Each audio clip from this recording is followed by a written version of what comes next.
We're in the final stretch of the FIDE Women's Grand Prix here in Shymkent, Kazakhstan, with round 7 about to begin.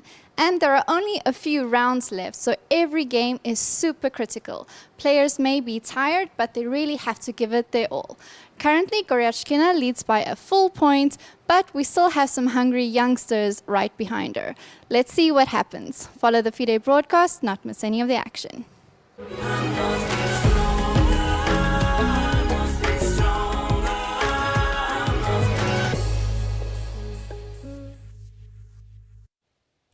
Thrilling chess battles continue in Shymkent, Kazakhstan. Today is round number 7 of the FIDE Women's Grand Prix 2024-2025. I'm your host, Irene Sukandar, and I'm still joined by my co-commentator, Grandmaster Evgenij Miroshnichenko. Today is the end game of the tournament. We start the end game officially, so 3 more rounds to go until we know the names of the winners. Well, so far, of course, we have the clear leader, Goryachkina. Yes. But there are still 3 more games to be played, and everything is possible. Yes, and let's remind ourselves who is leading the tournament so far.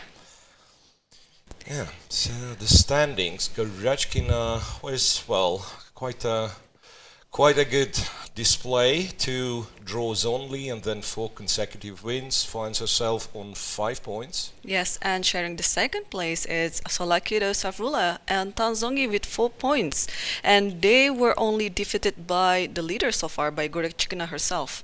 Yeah, Goryachkina is the only player not to lose a single game, right? Yes. And what else? And I think Munguntuul is the only player not to make a single draw. Paehtz, Salimova couldn't win a game yet. So that's everything on the starts. And today's pairings. Today's pairings, yes. And the leader, Aleksandra Goryachkina, will be playing with black pieces against Batkhuyag Munguntuul. And Nurgyul Salimova will be taking on grandmaster Tan Zhongyi. And Bibisara Assaubayeva, who is in the clear 4th place right now, will be playing against another youngster, Divya Deshmukh. And Stavroula Tsolakidou will be playing against also another winner from yesterday's round, Kateryna Lagno. And on the last board, we will see Elisabeth Paehtz versus Humpy. Yeah, so Kateryna Lagno started the tournament, well, in a disastrous way, but then I like the way yesterday, like she won quite a convincing game against one of the leaders, Bibisara Assaubayeva. So Stavroula has to be careful today. With the white pieces, I understand, but yeah, it's not easy playing against Lagno if she finds her best form.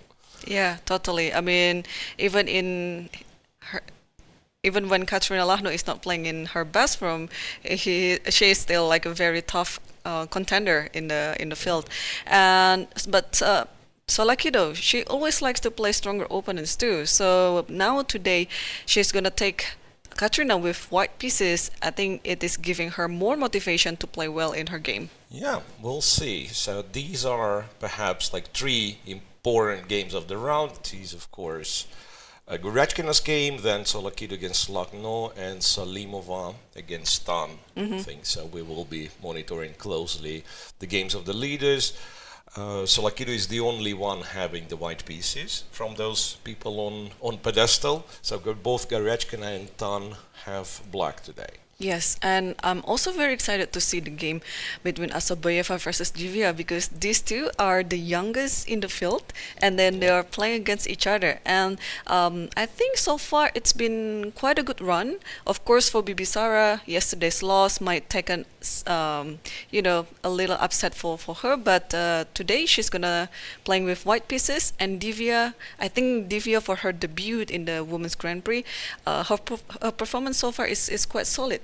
Yeah, so she had a very good tournament, apart from that unlucky loss against Goryachkina, where with white, I think she wouldn't mind the draw, like recalling that game, if you remember, 4 knights with d4, so sort of a solid line, so one could argue that maybe she was trying to make a draw and she couldn't.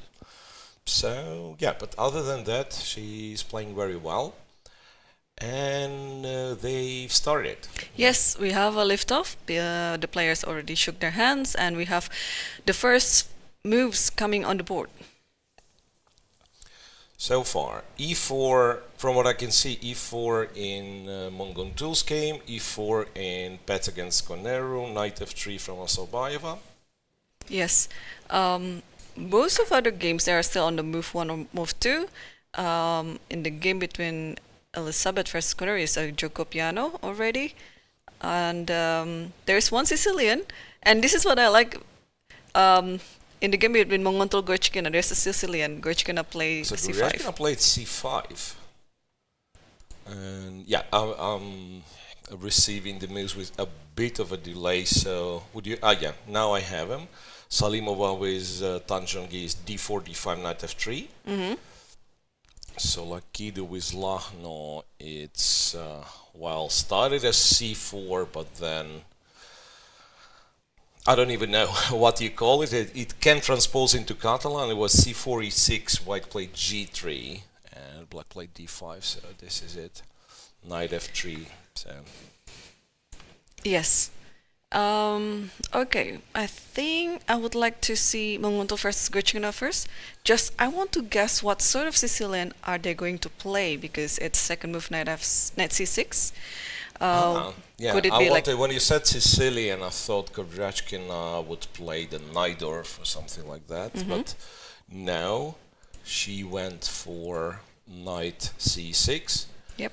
And again, d4, which is, well, once upon a time you would call it the open Sicilian, but now like everybody plays bishop b5, Yes. which almost became the main line against knight c6. And the reason for that, at least like if we are talking Magnus Carlsen and his peers, they are not playing d4 because of a shadow of Sveshnikov. Yes, and there is this, mysterious and scary Sveshnikov line, and you never ever go for it with white. So which might happen actually, because now knight f6 is on the board, knight c3. It is looking likely that we are going to see some Sveshnikov or some classical Sicilian. You can still go d6. There's classical four knights d6 Sicilian, which can be Richter-Rauser, which can be Sauzian attack if white wants bishop c4, or e5. I think e5 is far more likely. Okay, we'll see. Yeah, it is now a huge crossroad for Goryachkina. I'm sure she has prepared this from home, and then e5. Yeah. So following Magnus Carlsen's steps, playing the Sveshnikov. Yep, e5, knight b5, of course, should be played, but then after d6, yeah, knight b5 played, d6 I'm guessing, and then I'm not even sure. As I said, like bishop b5 on move 3 is so popular nowadays, so you don't even know what people play against the Sveshnikov. You have bishop g5 the bishop g5, which once again was at some point like the very main line, and then you have knight d5 move from, let's say, Fabiano versus Magnus match, and yeah, it was a spike of popularity of knight d5 around that years. Bishop g5, the very, very main line. Bishop g5, a7, a6 is the move. Yeah, and I think you almost forced, there was knight d5 is coming. a6, knight a3, so that's the only, like if we forget that there is theory, there are forcing lines, that's the only reason why white is sort of not winning immediately, because positionally white gets like a fantastic outpost on d5 and everything, but one of the knights has to be sent to a3, and then, let's say, in the position after b5, and you can take, or you can play knight d5 immediately. So that's once again, it's a big debate usually how quick this knight reaches like good squares. So you go c3, knight c2, knight e3, or sometimes c4, and then again you want to go knight c2, knight e3. Well, for now the reality is bishop is on g5, and Goryachkina, well, she did play a6, and the knight went to a3. She's stopping here because theoretically, if I'm not mistaken, there is bishop e6. Yeah, that's in this position, which once again people change their opinion on, from being completely unplayable to, okay, maybe I can try for one game. But b5 is on the board. b5 is on the board. So at least we've got this one. I think that, don't know if you agree, but I think it's for both of us works. It kind of the long theoretical discussion in the sharp line, the one that we had in Bibisara against Stavroula game. So we like at least having one of those games in a round. So you can always return to this game and say, okay, here's your position after move 20. Something's happening.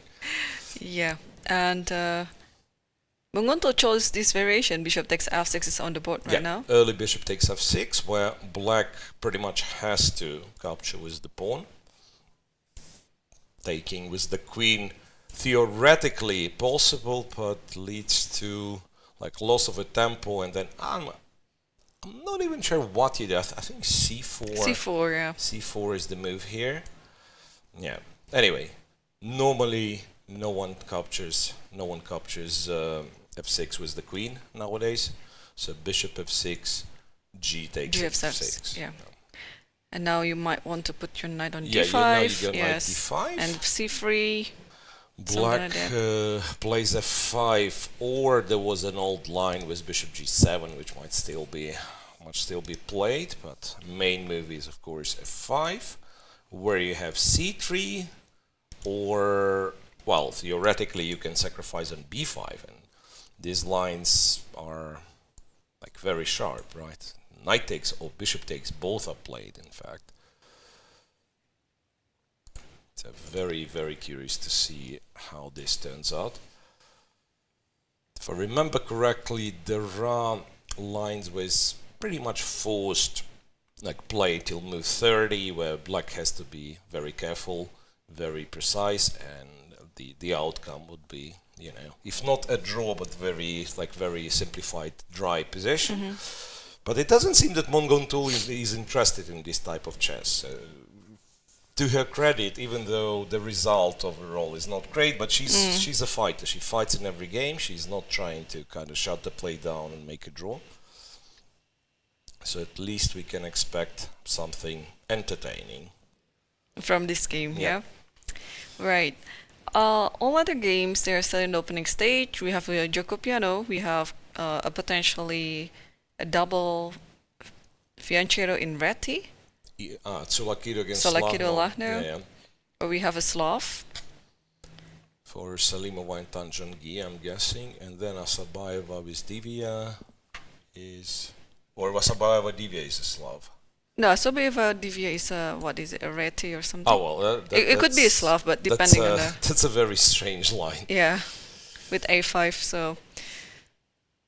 How did it start? Like that after was the first move? Yeah, so... Started like that. c4, bishop e7. That's a weird one, because you have your King's Indian attack, right? d3, okay, not e4 next move, but knight d2, e4 rather. Or you have something Reti-like. So c4, bishop e7, and then apart from being able to transpose into Catalan, you can do, I think we have it in the other game, like b3 and so on, right? But the combination of the two, like castling and going d3, I never really understood why people would play it. And yet, there is a theory to this line, and even like some high-rated grandmasters do this. This move a5, I'm not sure. Well, played very quickly, and we know how well Divya is prepared. So I assume it's once again it's part of a preparation to go a5, which, to be honest, I'm not sure why exactly you want to play a5 this very moment, but okay. White replied with knight c3, inviting black, I guess, to play d4, because after d4, knight b5, the knight surprisingly is very comfortable on b5. So, because d4 pawn is hanging, you can't really play c6.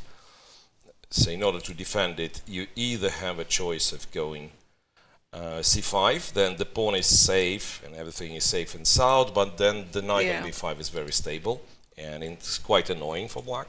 Or you can go knight c6, but then after, say, bishop f4, the c7 pawn is attacked, so might as well drop the knight back.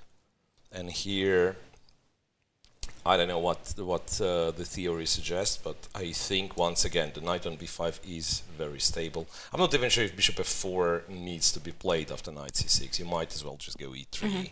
Yeah, so it's a curious decision by Divya to play an early f5 here, because now it's almost like c7, c5 is out of question because of the outpost on b5. So okay, so instead of d4, maybe the idea is just to simply develop the bishop, b6 maybe? Yeah, that's what I'm thinking as well. Maybe you've played a5.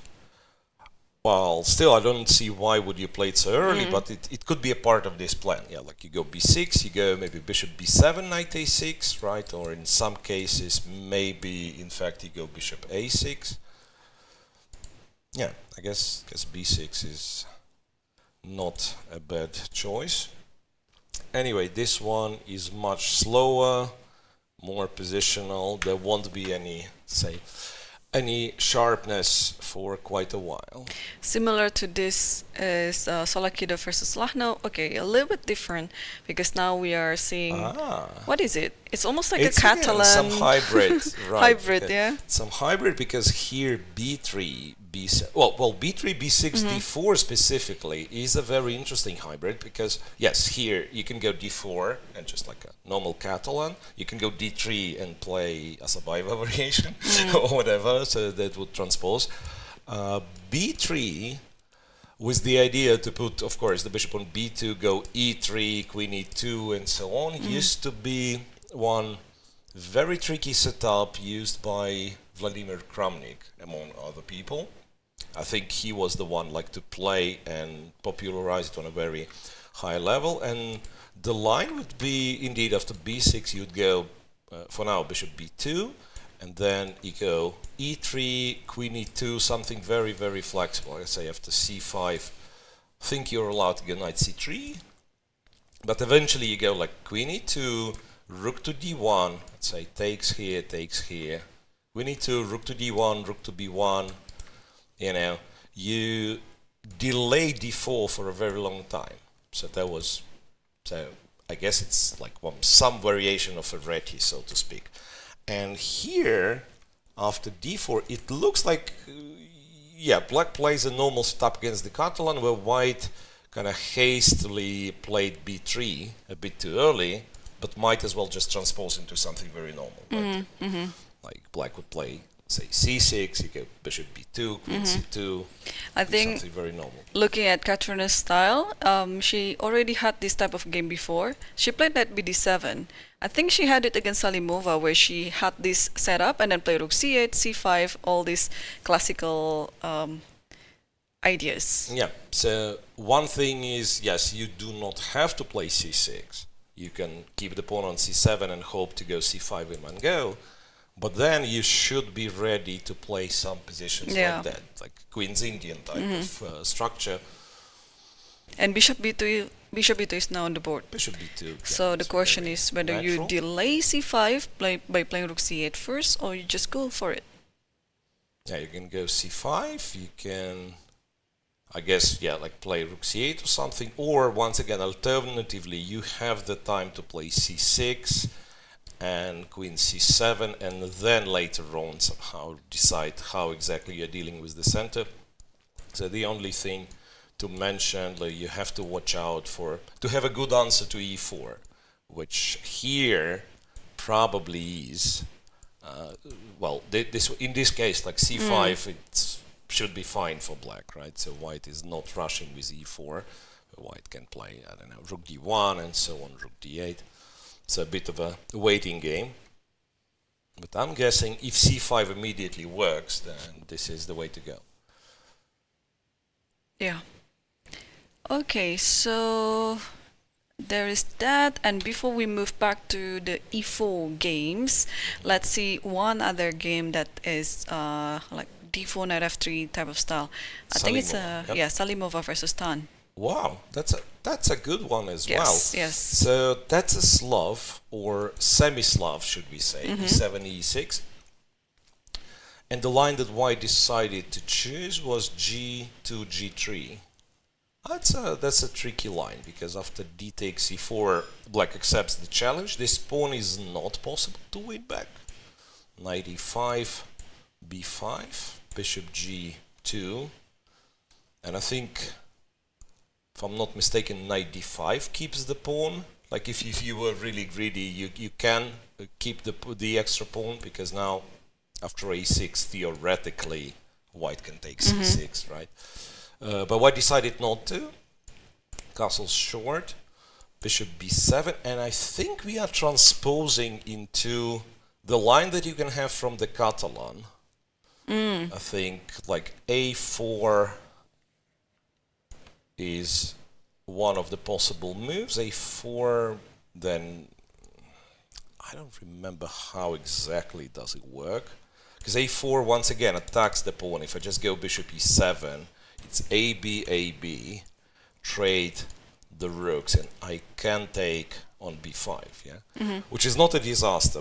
Black can take back and castle and planning for queen b6, rook d8, and it's also playable. It's one of the lines, but also the move that Salimova just played is also very typical. b2, b3, yeah, that's a great move, because after this capture, very usually they just take with the pawn, and it's a typical pawn sacrifice. So you pretty much saying c5 will be very hard for black to play, and if you don't play c5, that means the bishop is passive. White has some potential to get to these dark squares, like to the square on c5 with the knight. So it is very interesting. What is puzzling to me sometimes, that white is willing to enter some positions like this, right, which is, you know, believe it or not, but it's protected passed pawn on c3, which is very dangerous, very scary, in the sense that, yeah, like if you can't really do anything with it, then any endgame would be like close to winning for black. But the speed it's played, I believe it is something is prepared. I'm guessing this could be another option, like to go knight e4, and now an immediate c3 is bad because knight g5. Okay, so after knight e4 you have to take... to trade, after knight e4 you'll have to trade first and go c3, then maybe white is in time to kind of create some, I don't know, you probably go like a3, a5, you include that, and you can say e3 and some queen f3 is threatening. However, of course, it's a lot of strategic risk if you do something like that, because the bishop on c1 has 0 moves, right? So you better make sure that you're winning something with queen f3. So that's a very, very sharp position already. So it started very slowly with some, with some Slav, and we could expect like e3 Slav that we've seen from Tan Zhongyi herself. No, this one is much sharper. I think it's a great approach by Tan Zhongyi as well. I mean, she realized that if no one can stop Goryachkina, then she has to keep winning her games as well in order to be able to have this opportunity to catch up. And what just happened? Is b4 is already on the board. B4 and knight a4. Knight to a4, okay. Knight a4, I guess c3. C3, right? C3, so, well, now this question perhaps will be answered.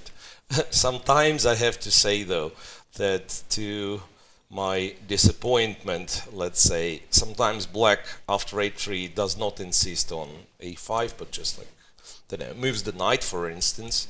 After a b4 would take with the bishop, white starts winning the pawns back, and it equalizes quickly. I'm not sure if it's a legit line here. It's just my guess. Yeah, but after knight a4, yeah, it's interesting. Yeah, I had similar experiences like this. I'm not a Catalan player, but I played this with black pieces, and a few of the games I took the sacrifice by white, and sometimes I could get away with it, but sometimes I was being punished as well. So it is a very interesting choice of opening, a very fighting too, especially. Yeah, you don't want to go to some sort of like a calm variation if you want to play for a win as black. And I think this is what Tan Zhongyi is showing, that even though she's playing with black pieces, she would still like to hope there's some winning chances on the board. Yeah. So let's continue to the game that I think we haven't seen. It's between Elisabeth Paehtz versus Humpy Koneru. Yeah. So far we have like three very exciting closed games, right? Started with d4 or English opening. We have the gioco piano and a special breed of gioco piano. Knight c3, h6. Castles a6, bishop e3, trade on e3, d6, and a4. Right. So that's like something very, very solid. White is okay. White wants to perhaps maneuver the knight to go to f5 or something, but the bishop on c4. Yeah, it's a bit puzzling. Yeah, what is the next ideas here? Yeah, it could be this. Could be knight h4 to f5. Yeah. I was thinking if black plays bishop e6, right? So if you are trading, the structure is so symmetrical and also so kind of crowded. It's so crowded, it's pawns in the center. So I don't know if white has anything. Maybe the only factor in white's favor would be that white gets the space on the queen side by going a5, but it's still like very arbitrary. However, if we look at it a little bit closer and pretend white just makes a random move, bishop takes, pawn takes, makes it the structure from Goryachkina's game. Yes. With colors reversed, but she had these two sets of double pawns. Her king was still in the center, so she castled. Then, once again, we are talking with colors reversed, she castled long. But even here, with the short castle, it's not necessarily a bad thing to have these two double pawns, because again, you still have these ideas of jumping with the knight to d5, and for black it's very hard to find like real counterplay. So all I'm saying, black is not forced to take, but after bishop e6, one of the possible reactions for white is just no reaction. Just do your thing. If black wants to take on c4, so be it. So yeah, that's an interesting game right here, right now. Interesting strategic battle too, yeah, because, well, white is not under impression that it might get attacked soon, yeah, even though it's already castled. It's unlike the game between Tan Zhongyi versus Goryachkina. And Humpy just played something, and it is bishop e6. It is bishop e6, yeah. It is bishop e6. So, yeah, I'm not sure if king h1 is a smart move, or maybe you can do queen e1 or queen e2 just to connect the rooks. Maybe you go a5, by the way. Yeah, might be a good idea to just go a5, and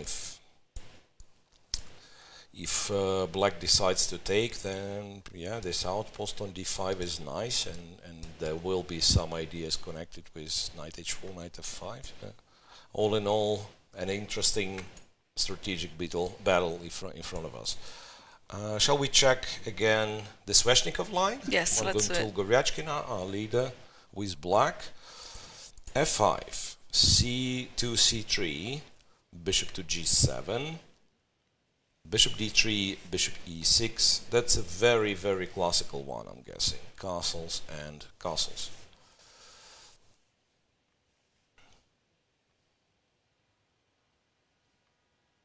So what's going on here? I think queen h5 is one move, or should be. Knight c2 is always an idea, but I think knight c2, the problem could be that black takes, goes f5, right? Or it's not so great. I think I'm always confused. Get some knight there's knight f4. Yeah? Some knight f4 tactic. Yeah, it is the idea. Yes, so the trick here is that indeed black has potential to have a very, very strong pawn center, right? Black has a pair of bishops, but this blockade on d5, if you cannot really fight with it in a convincing manner, it's always going to be there, and it's always going to be a bit of a problem, right? And I'm trying to recall, is this the line as well? I think this one exists, right? And somehow, or maybe, again, maybe not in this position. Maybe you just drop the f5 pawn quickly here. It's again, I'm supposed to know these lines, but it was so long ago when people really played Sveshnikov on a higher levels, and nowadays it's everybody just plays bishop b5.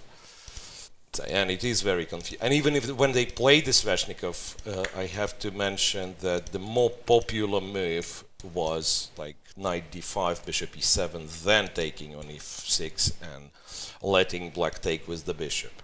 So this line with double pawns is like well forgotten. Yeah, let me help you with that. Just checking my database here. Yeah, move like knight c2, queen h5, f3. They're all playable. Yeah. Even knight e3. Knight back to e3, right? Yeah. Also possible. Yeah, it's another crossroad now for Munguntuul, which variation that she's gonna go for this.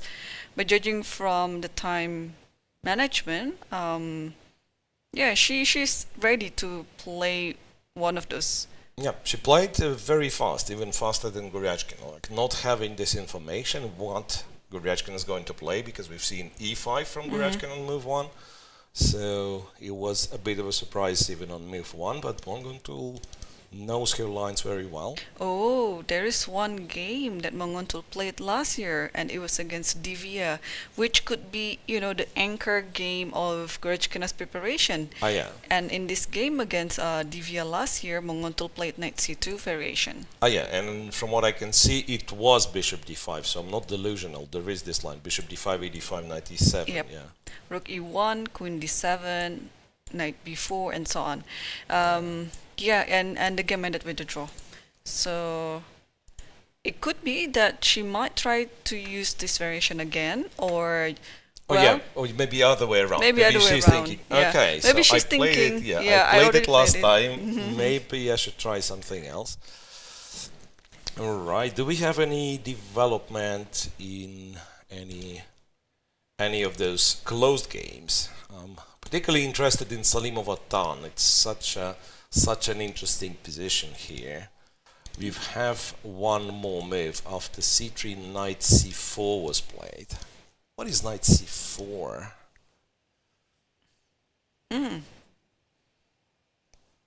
Could it be that Guess it yeah, wants some knight b6. b6, but let's say the most primitive, to react in most primitive fashion, to just go knight d7, what white's plan could be. a3? Could it be bishop f4, Bishop f4 and then I also? want to give a check, maybe?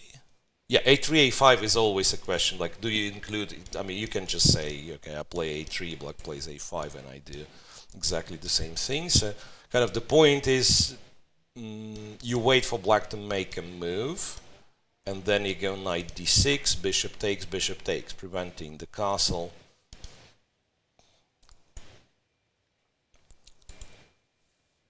Yeah, that's a good question. So, really, the question is, do you stop knight b6 or somehow live with this knight b6 thing? Maybe go a5 here, allowing knight b6.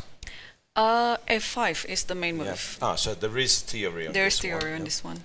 Yeah, a5 is the main move here, and white usually play a3 or e4.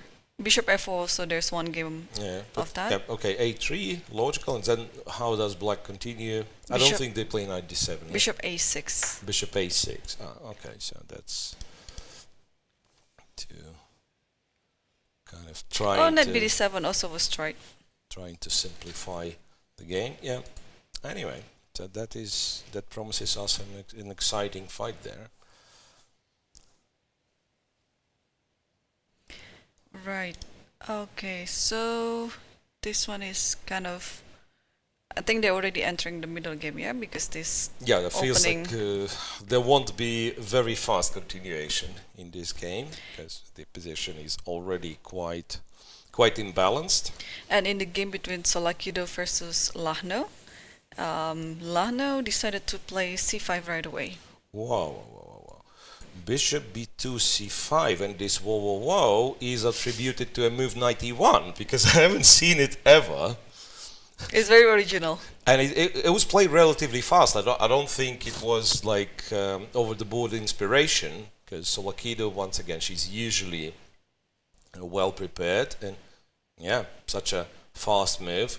Knight e1, of course, opening the diagonal for the bishop and stating that, you know what, there is a problem for you, that is d5 pawn, And yeah, it is very original, but when it's played, you actually understand, like, wait, that's a clever move. This kind of highlights what's the problem maybe with the d5 pawn, because now what do you even do? Like, you can try to defend the bishop with the queen, but then I'm guessing even like cd5, ed5, rook c1 could be an issue, stuff like that. Lagno captures on d4, queen d4, Knight to c5. c5. Yeah, so white is already guaranteed to leave black with the isolated pawn on d5, right? In case of cd5, ed5 would be black's reaction, but maybe white can try for more than that. Maybe white will try b4. Yeah, b4 is one thing, but I'm guessing in case of b4, black Knight puts the e4, knight yeah. on e4 anyway, and then the b4 pawn is hanging. So maybe I'll just take it. You have to take it with the pawn then. After b4? No. Yeah. b4, Well, knight e4. b4, not c4. To take the knight like that. Yeah. I guess you take And with queen the pawn. c3. Queen c3 and try to play for this majority. Yeah, it's not impossible again. This pin is somewhat annoying. And you want to go knight c2, rook d1, and so on. So there is that. You might as well Bring the rook. try like rook d1 for now, or who knows, maybe even knight d3 in order to go to a4. But yeah, p4 could be an interesting try. So Tsolakidou starts to think right here, which probably means that cd4 is not the main reaction to knight e1. That would be my speculation. Knight e1 was clearly the preparation, was played fast. After cd4, you play a move fast simply because it's the only move that there is, queen d4, right? But the fact that someone who is prepared starts to think after knight c5 usually telegraphs the information, you know what, if it's not a part of preparation, then probably it's not a great move. Computer gives 0.5 advantage for white, so like half a pawn in white's favor. No, that's quite a solid advantage. Yeah, for the Catalan standards, I mean, it's very rare that you get this half a pawn very early in the game. We'll see. And Assaubayeva with Divya, this Finally original Divya made a line with move. a5. Yeah. And bishop b4. Continues some surprising choices, to be honest. And she also spent quite a lot of time. So after knight c3, she spent like almost 20 minutes. And she went bishop e7 to b4. You know what? I'm not sure if I like what black is doing.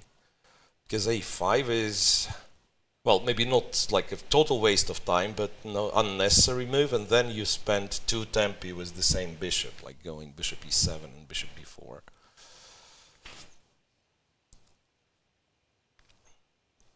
On the other hand, white plays the line with d3, so maybe white's setup maybe is also not as aggressive as one would like.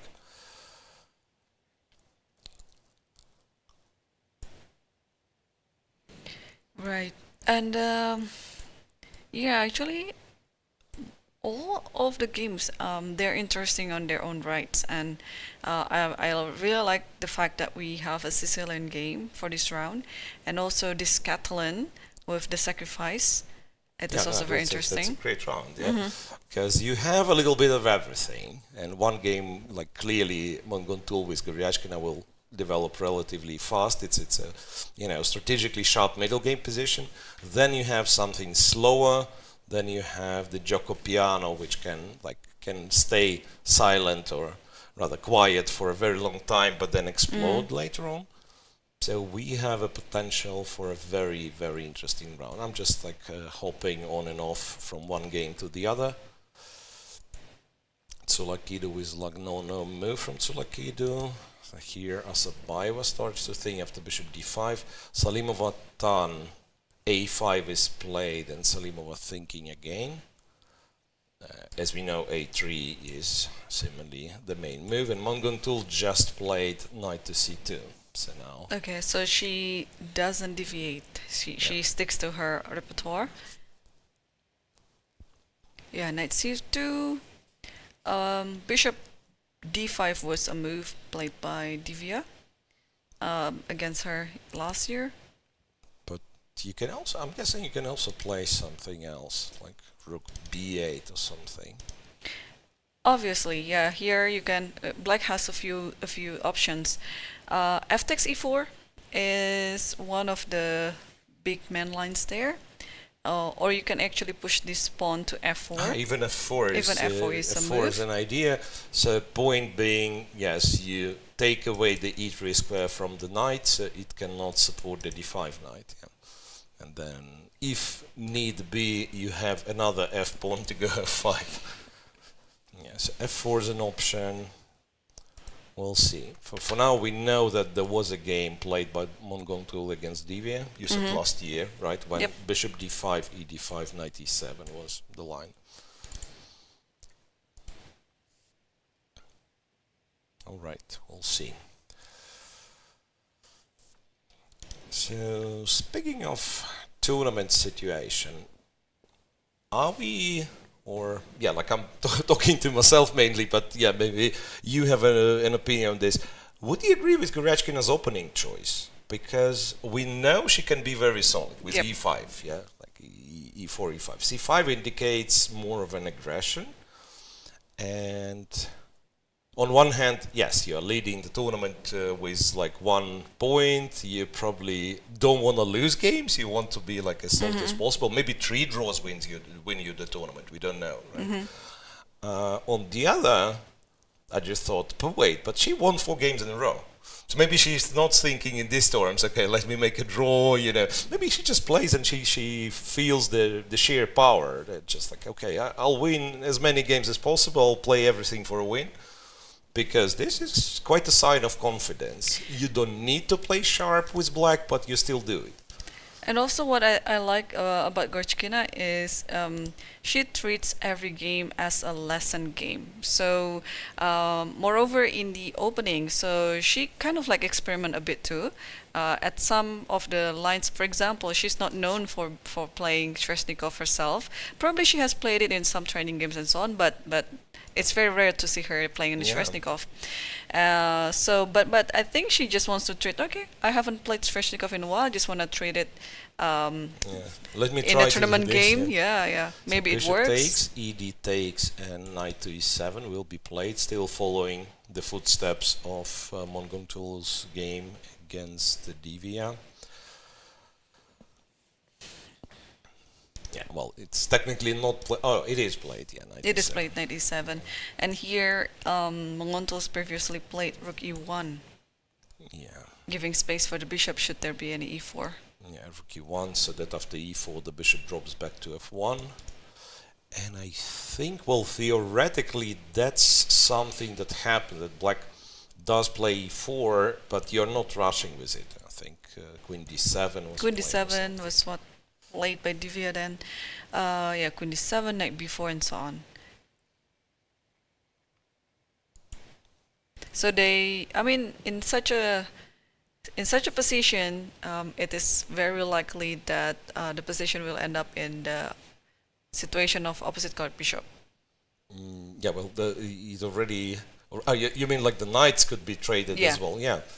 So usually, from what I understand, the conflict, so to speak, here is that black pawns are somewhat exposed. On the queen side, white goes a4, and there is no kind of good positional reaction to this a4. You keep the pawn on b5, it's weak, right? And we imagine the knight gets to b4 then. You take on a4, that means your a pawn is weak. So what ends up happening, white is dominant on the queen side. Black can't really do much, but for that, black gets to play e4 later, bishop e5, knight g6, move the king, use the g file, so black is playing for the king side attack. And there were, once again, if I remember correctly, there were like opinion switches on this position, because like in human play, it was considered, okay, it's too dangerous for white. Like, so white was not very happy going for this line because, yeah, it could be too dangerous, this attack. Then later on with computers shown us like path to defend white's king side and simply win the game slower by progressing on the queen side. So in a way, there is some similarities, like let's say not the structure, but the character of the game. Some similarities with King's Indians. Like, you know, these brilliant attacks.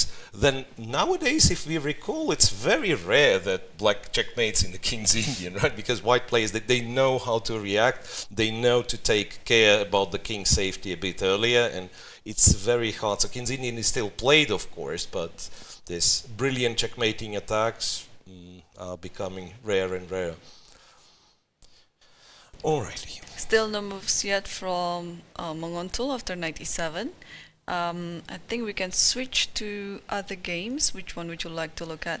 Well, Salimova Tan once again, Let's do it. but there's not much development. Oh wait, there is some development. Yes. So after a5, knight c5 is played. And here Tan played bishop a6. I think it's a very straightforward approach. Knowing that the bishop is not a good bishop anyway, you would like to trade with one of the good knights there, or c4 or c5 if white is willing to capture an a6. By the way, there has no game after knight c5. Yes, so knight c5 is almost like a novelty, right?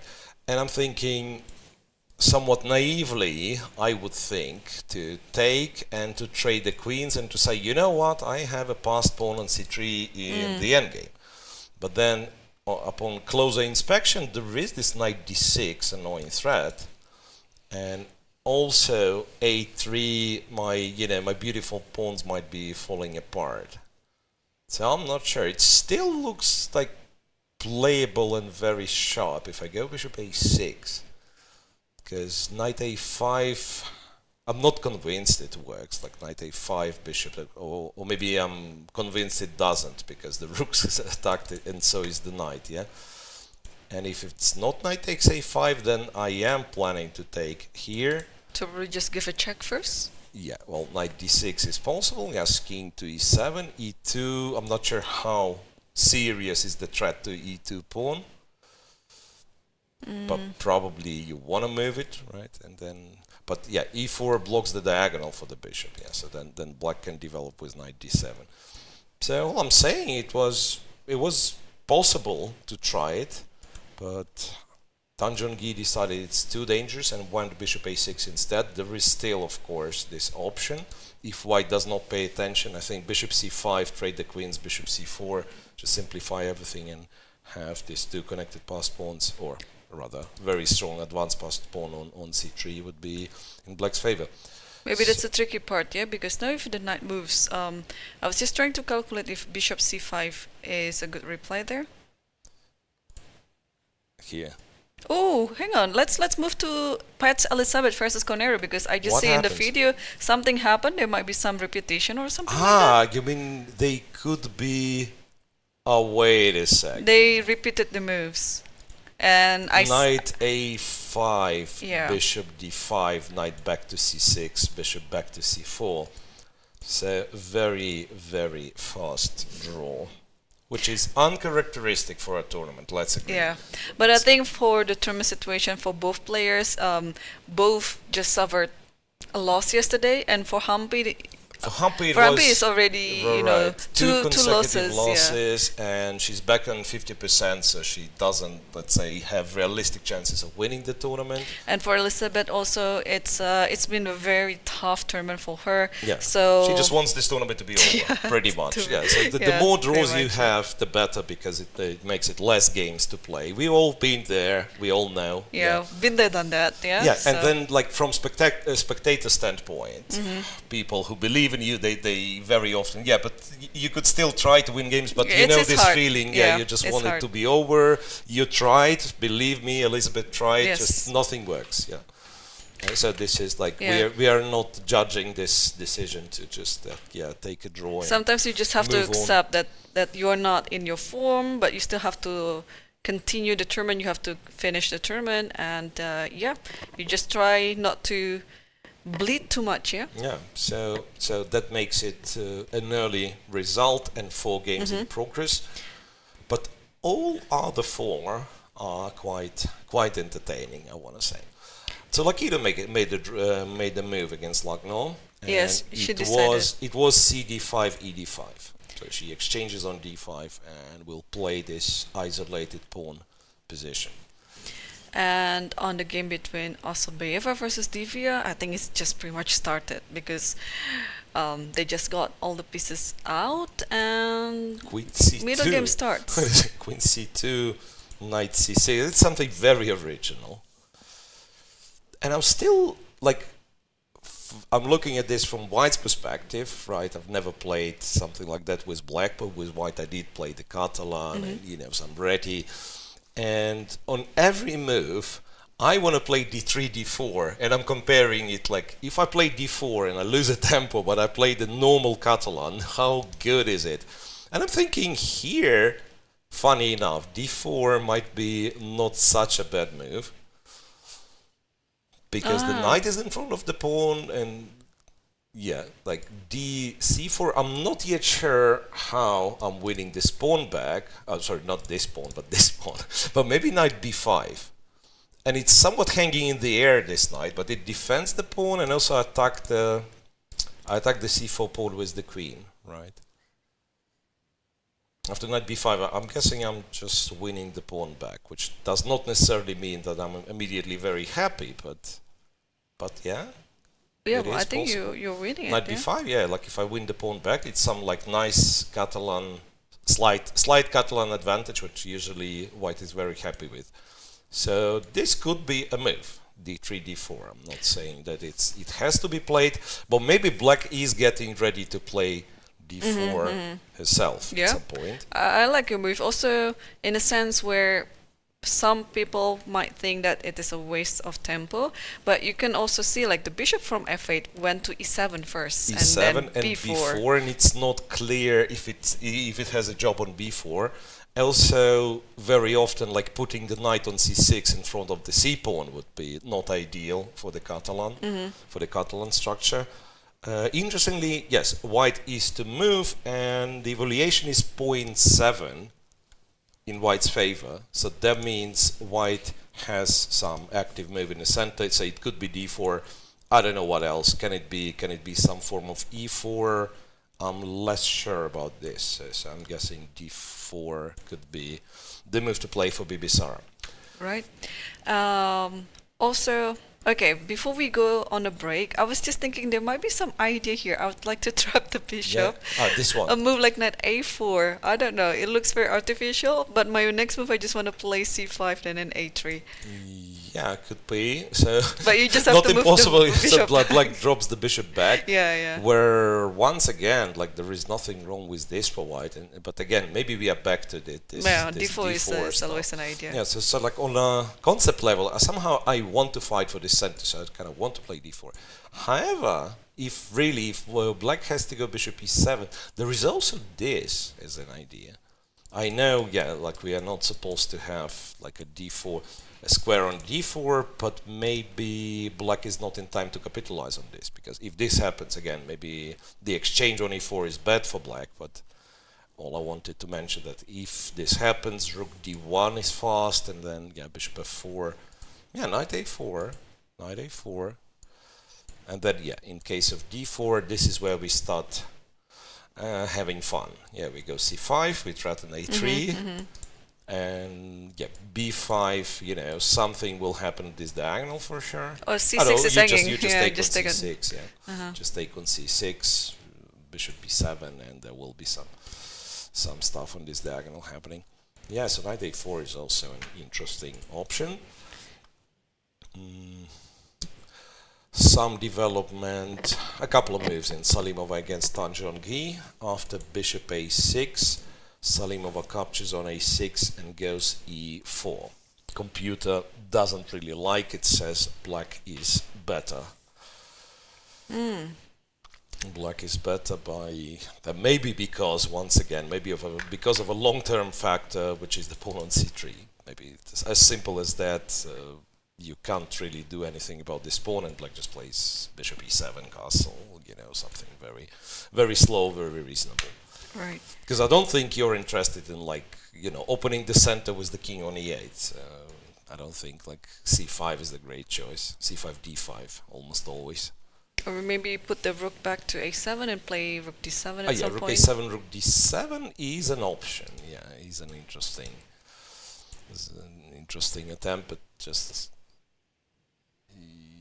yeah, I don't know. Yeah, maybe even like here. But then we are there's wasting a3. some time, so there'll be like a3, rook d7, ab already looks. Or maybe just a calm move like bishop e7 and castle, yeah, that's all. Yeah, so that's what I thought. Like we play Yeah. bishop e7 with castle. It's again, maybe that's my imperfect understanding of such situations, but I'm thinking like this. Black has already won sort of the long game. Like if I develop, if like we just play, you play a move, I play a move, I have defended pass pawn on c3. So there is like, I do not need to win more kind of thing. All I want to make sure that you're not crushing me, so I have to castle short, I have to like develop the pieces. It's more of a like min-maxing, right? So don't wanna go too far winning material sometimes. Like I won one pawn, I capitalized on it, so c3 cannot be won back. So maybe I shouldn't rush to try to win more pawns.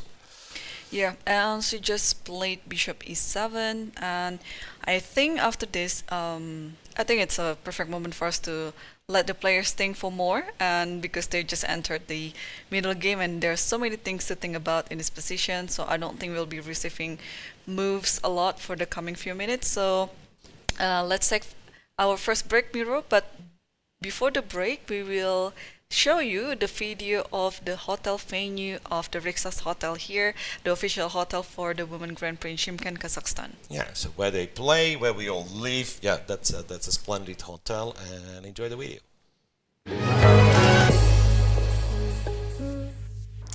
Hi chess fans! Today we are outside the beautiful Rixas Karisha Hotel, where we'll be giving you an exclusive look inside the venue of the FIDE Women's Grand Prix.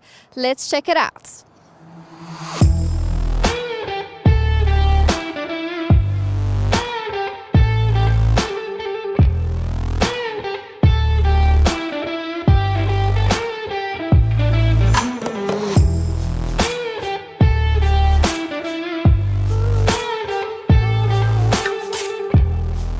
And this is the massive interior of the hotel. As you can see, it's a beautiful blend of modern luxury meets Kazakh style.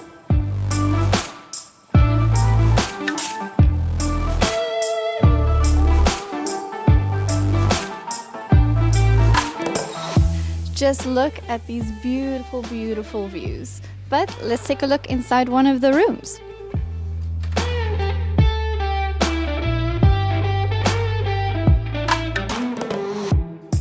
And these are the beautiful rooms that all our players are staying in, a perfect place to relax and unwind before and after the games.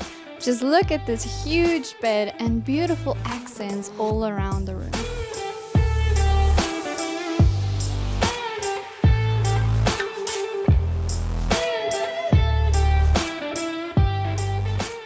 And on the lowest level of the hotel, you'll find the Rixas Spa and Fitness Center, a wonderful oasis with a huge pool and a fully equipped gym, so players can either relax and unwind or work out to mentally prepare for their games.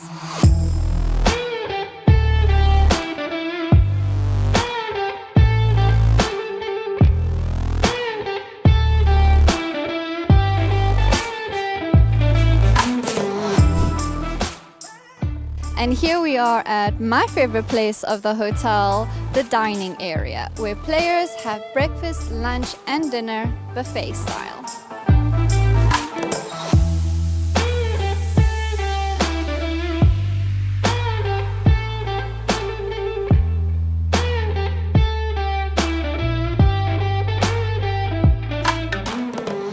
Thank you for joining me on this exclusive tour of the Rixas Karisha Hotel, the heart of where the FIDE Women's Grand Prix tournament is taking place here in Kazakhstan. Stay tuned to our broadcast for more behind-the-scenes action.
Welcome back, everyone. Round 7 is still underway. We already had one game that's finished. It's between Elisabeth Paehtz versus Conor Humpy that ended with a draw, but the remaining 4 games are still going on right now.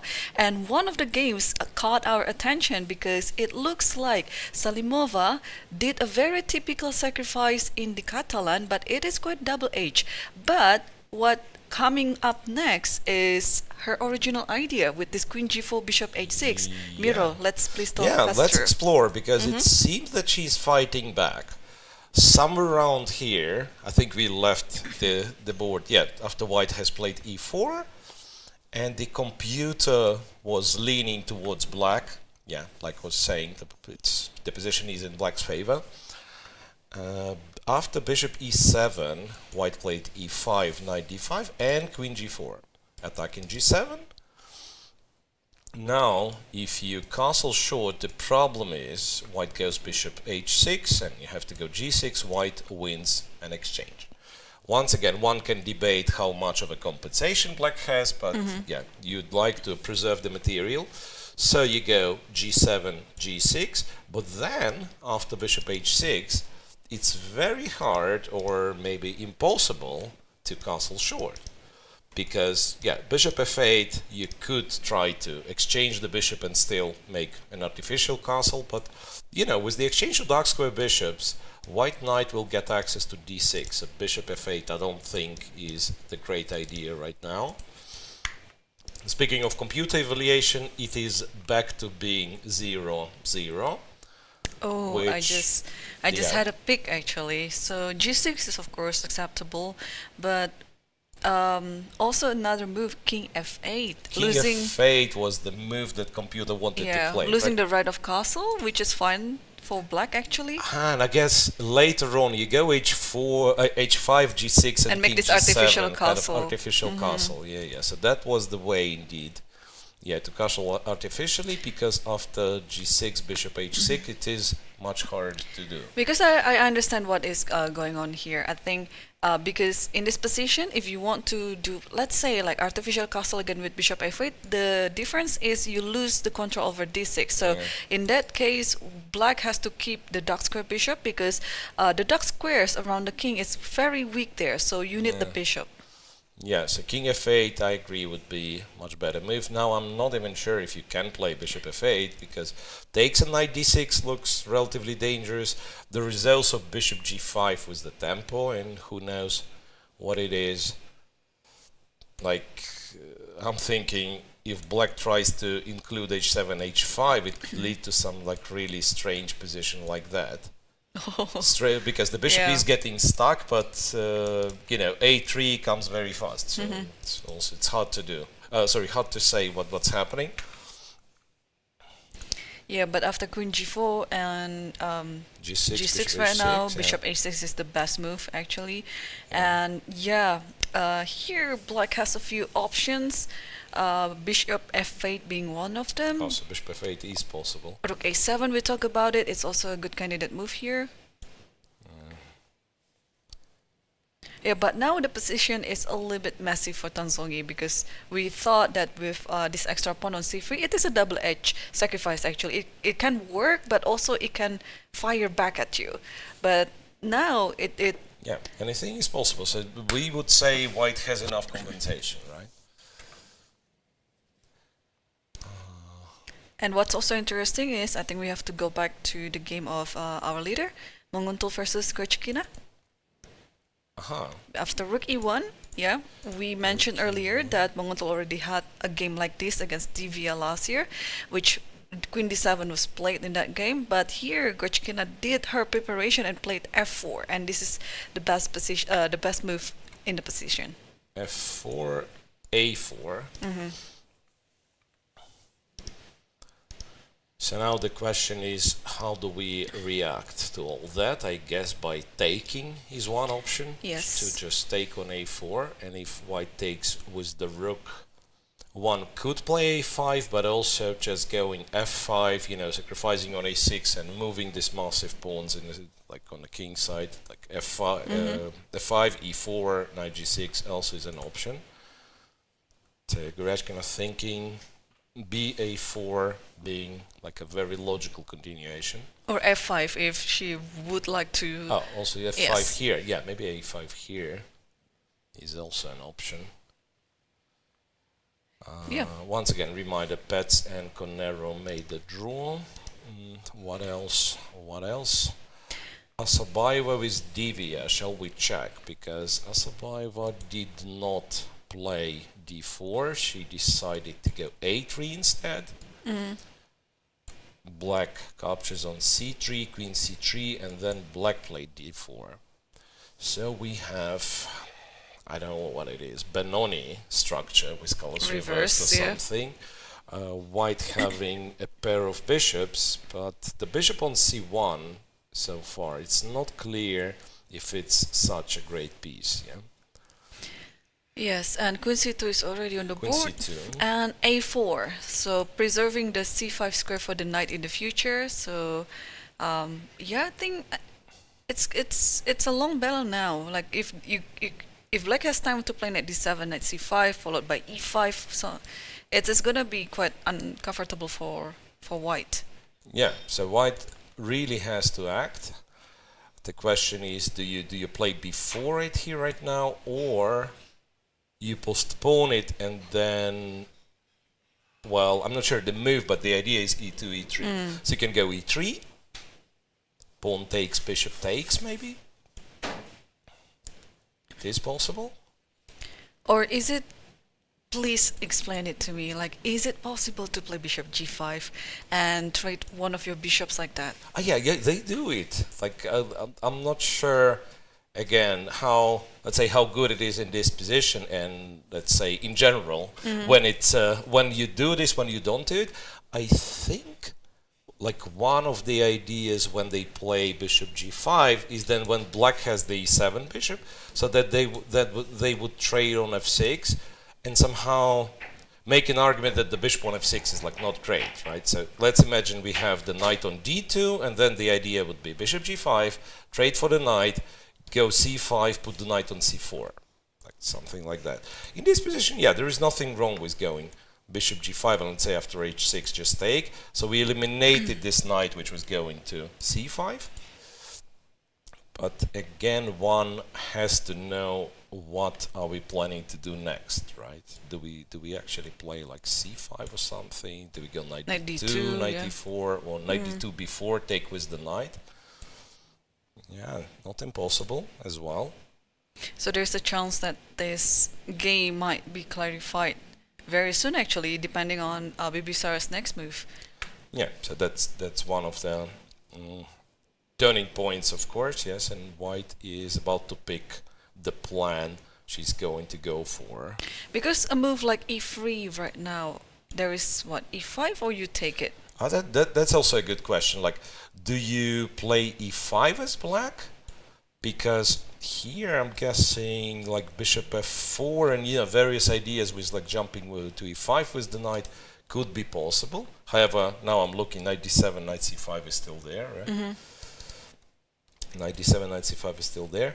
Alternatively, after e3, you can take and play e5. And again, bishop f5 is happening relatively soon. This one also looks playable for black. Yeah, I don't like e3. Don't like e3. Maybe we have to go for your idea with bishop g5, or just play this. Yeah, I think that's also very very okay, we'll somehow tolerate this.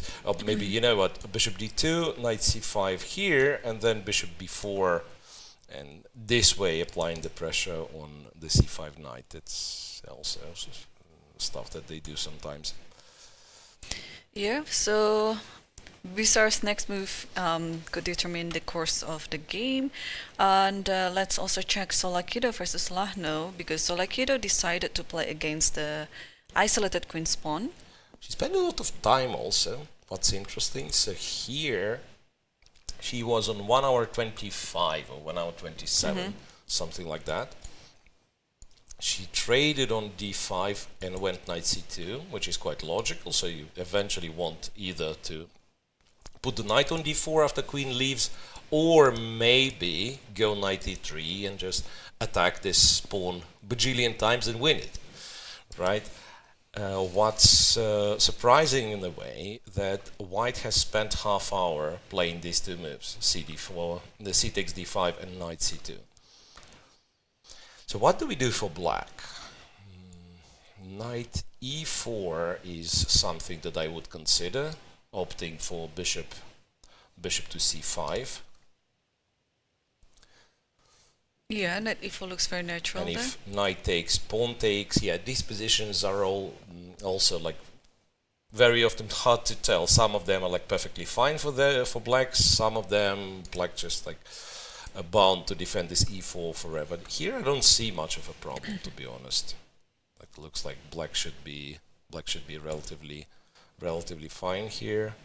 So maybe white just does some rook c1 or something. But there is so bishop rook e1. c5. Yeah, there is bishop c5, which is... Yeah, but the question is like how annoying is bishop c5 if I go to a4? No, I don't like it. Like the queen is not entirely safe. Yeah, but maybe this is hanging now. Maybe this is hanging. Maybe if black cannot hold the knight on e4, then white. I think like if this happens, white should be very happy because now you will run away to h4. And it's just an isolated pawn and the pin and everything. Right, so maybe it's also possible to do. Yeah. Like So- ideally what I want is this knight to e4 and bishop f6, right? This is like the proper way of getting the queen from d4, but it is not possible, of course, because of that. It's knight e4. So a slow approach could be, I don't like it, but a move like rook e8, Rook e8, it's there. bishop f8, Yeah, that's very then slow. knight e4. Yeah, well, it's not terrible. It's possible to play, and at least from f8 you make sure that g7 is always Yes, defended. and yeah. now the knight on f6, it can Let's say move.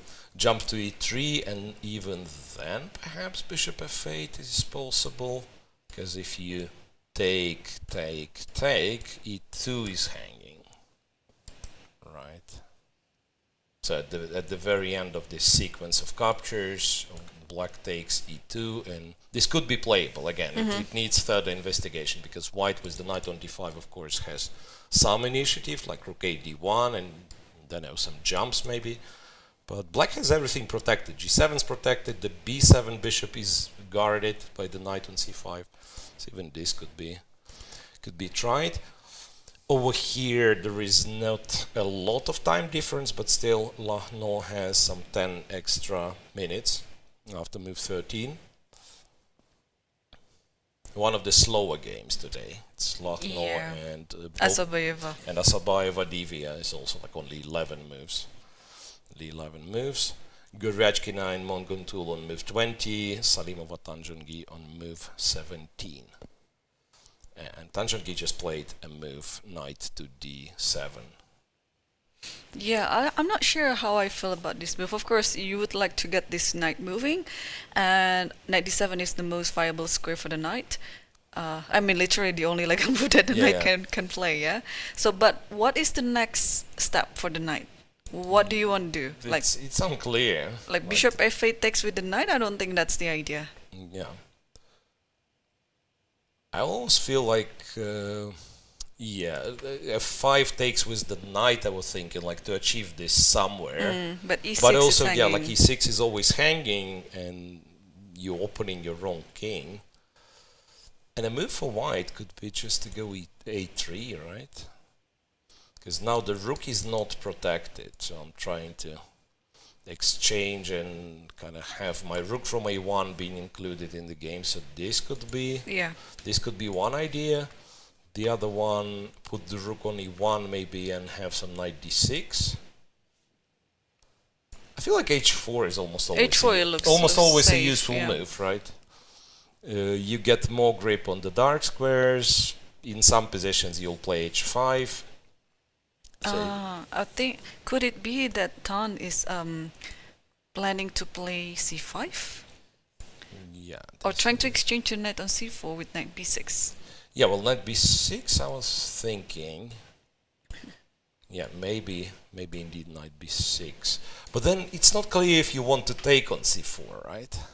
Knight c4, let's say white does some rook e1, and knight c4, bc4 can also be dangerous, because the king is getting stuck in the center, and after knight c7, who knows, maybe other rook goes to d1, white's going to play d5.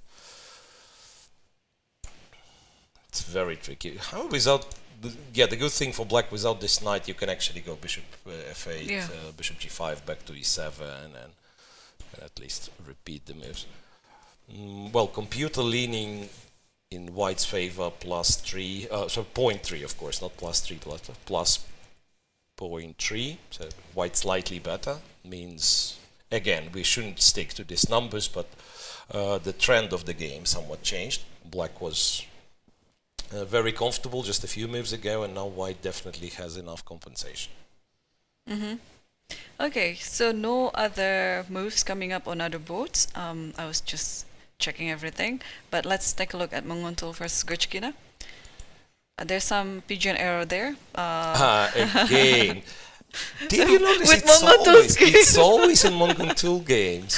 It's almost like she does something on purpose, to mess up with the relay of moves. So a4, ba4, rook a2, a3. If you're watching this, that's a little bit confusing.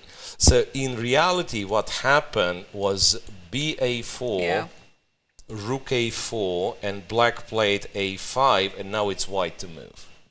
We in RPG, and we have it with black to move, but it's white to move. Yeah, so it is a bit of a mystery problem, now. and we will have to wait for the PGN to be fixed. Oh wow, we have to come back to Salimova's game again, because she played the move that we didn't mention it before. I was thinking it is an idea to go knight d6, but I did not think it will be played that fast. Yeah. So this, right? You have to. So she went knight d6. Black has to take. White takes back. Computer, by the way, actively dislikes it. Thinks that black is back to be much better.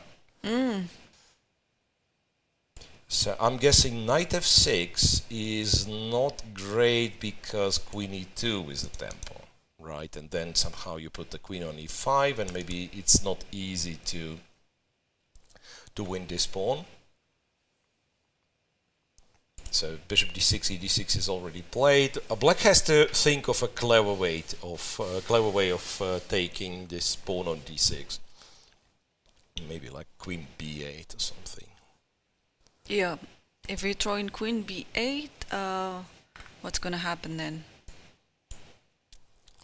I'm not sure, because if you lose this d6 pawn, black all of a sudden is so solid even in the center, like that maybe you don't need to castle. Or maybe bishop g7, so that black could really no castle right now, and bishop e5. Put the bishop on e5, and then we could have like a really funny position where both sides have, like, it's a middle game, and it's almost a mystery how these pawns manage to get one on d6 and the one on c3. I don't know who's better here, to be honest. Like, black king is still in a bit of a danger. However, you can maybe go king d7 and so on. Right, so it is an important decision here for black, for sure. Knight f6. Yeah, well, once again, knight f6, queen e2. For whatever reason, I just stop here. Maybe I shouldn't. Maybe rook a7, and white still has to defend d6 somehow. Like queen e5. That's something that I was advocating. Oh, but there is I think there is a concrete way to play in this position. Which one? After queen e5 or? No, before queen e5. So I was thinking, what if bishop g7 now? Yeah, rook g8. And then take on f6. And then so if knight takes bishop c6. Bishop c6. Again, I don't know what's F8, the... Yeah, and right? then But I mean, It's naturally, also tricky, I agree, because it's not easy to get the d6 pawn back. Now, if black to move queen d6, black's winning, but you will put the queen on e5 and you'll have d5. Yes, and then. But naturally, you wouldn't like to. If I'm greedy, if I take on f6 with the queen, then you yeah. take on the knight. Then you have and then queen take b5. on the knight and give a check on Yes. b5, and I would love to run here, but then I'm losing the rook. Yes. Yeah, king f8 is impossible, so I have to go rook d7, and this is not something I do not like very much, because you can, among other things, you can just start taking these guys, I'm guessing. Or maybe a3 is a bit. Yeah, maybe a3. Maybe it's a bit stronger, but I mean, this is the position that Of black course, doesn't want to have. Yeah. That's something very sharp, and this is something to consider, of course. So this rook's attacked. Rook. And also, I think it's worth mentioning, the rook has to stay on the a file, I guess, because if you play rook b6, maybe there's a3, and then somehow the rook on a1 gets some attack there. Takes here, a b, and there is an additional idea of rook a. That's a big question if you can allow yourself to do that, because rook b6, knowing your idea, maybe I would switch to rook b6, because now I can safely take with the knight. Yeah, c6 is protected. Oh, safely also, like maybe nothing is safe in this position, you know. Queen e5, and this one's hanging, then a3 later on. Since I played rook g8, I still have to invest like 3 tempi before the king is safe. Yeah, like I have to go king f8, king g7. Yeah. We don't care what computer says. It's a very complex, complicated position. Yeah, where, you know, practical counterplay, practical compensation for the pawn is, of course, on the board. Yeah. Yeah, and we have moves in all other games as well. But let's switch back to Tsolakidou versus Lagno, because after a long thing, Lagno decided to play this move, knight e6. Which I do not yet have. Yes, knight to e6. Yeah. Attacking the queen. And now Tsolakidou is thinking where to go with the queen. I think we discussed what queen. No, not in this. Not in this variation. Strangely, we didn't even try knight e6. And again, yeah, it's hard to tell where the queen belongs here. Because if the queen would be attacked with the bishop, naturally queen h4 looks nice. Here, to go queen h4, you know, under x-ray of this bishop is not something you'd like a lot. Going to a4, at the very least, allows knight c5 back. So d3 allows knight c5 back.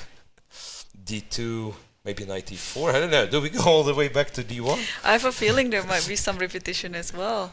It is not. Yeah, well, fair point. Yeah, like knight d3, maybe black just goes knight c5 and says, you know what, I do not mind repeating the moves. How about you? Yeah. That's a good question. What do we do here? Queen e5? I think there's bishop d6, yeah? Bishop d6, yeah, that's what I was like trying to understand. Do I eventually lose the queen, or provoke a lot of weaknesses and I'm a smart person? Like queen f5, queen h3, that's what I was thinking. But maybe it doesn't make any sense. Maybe just, I don't know, bishop c8 maybe? Like. Yeah. I mean, it looks. But then I can actually kind of return to the normal squares, and you know, you've played g6, d5 is hanging, so it's not like completely ridiculous. The idea of going queen e5, it's not like, it probably doesn't give any advantage, but it's not kind of ridiculous, because interestingly enough, in the Catalans, in Queen's Indians, I've seen this like f5 square for the queen, strangely. After cd5, ed5, the bishop is on b7 usually, right? And sometimes they go like queen c2 to f5. If the queen is attacked, it goes to h3 and, let's say, helps in kingside initiative. But yeah, but normal, sane thing would be to move it on the d file. d2, d1, really depends. Okay. Yeah. Yeah, I think we can come back to Munguntuul's Goryachkina, even though I don't think... Did they fix the But I think we can see it from the video, and probably we can just start on. F5, knight 8. Oh, wait a second. We can start on A5. analyzing from the current position. Yeah, but again, I think it's what's happening. F4. It was A4, B takes, and it had to be rook takes, A5, knight A3, F5. So we have kind of the same position, but the side to move is wrong, right? But it looks like who's thinking right now? It should be Goryachkina's turn, right? No, it's Munguntuul's turn after F5. It's Munguntuul is to move.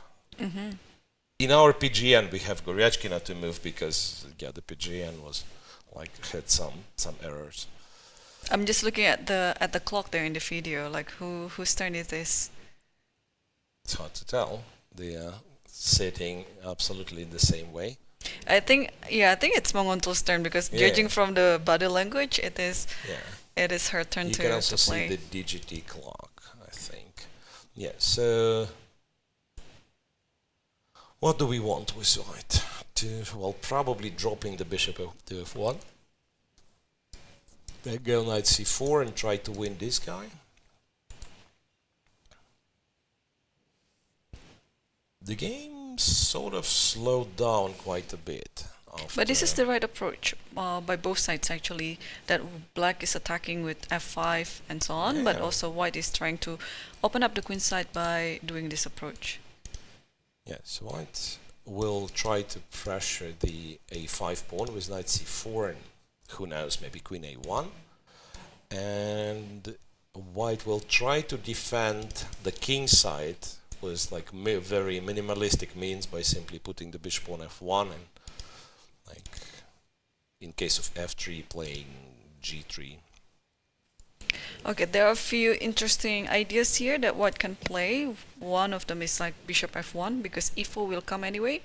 So you just want to prepare against E4. So it's still there are still games. There are, but most of them are just blitz and rapid.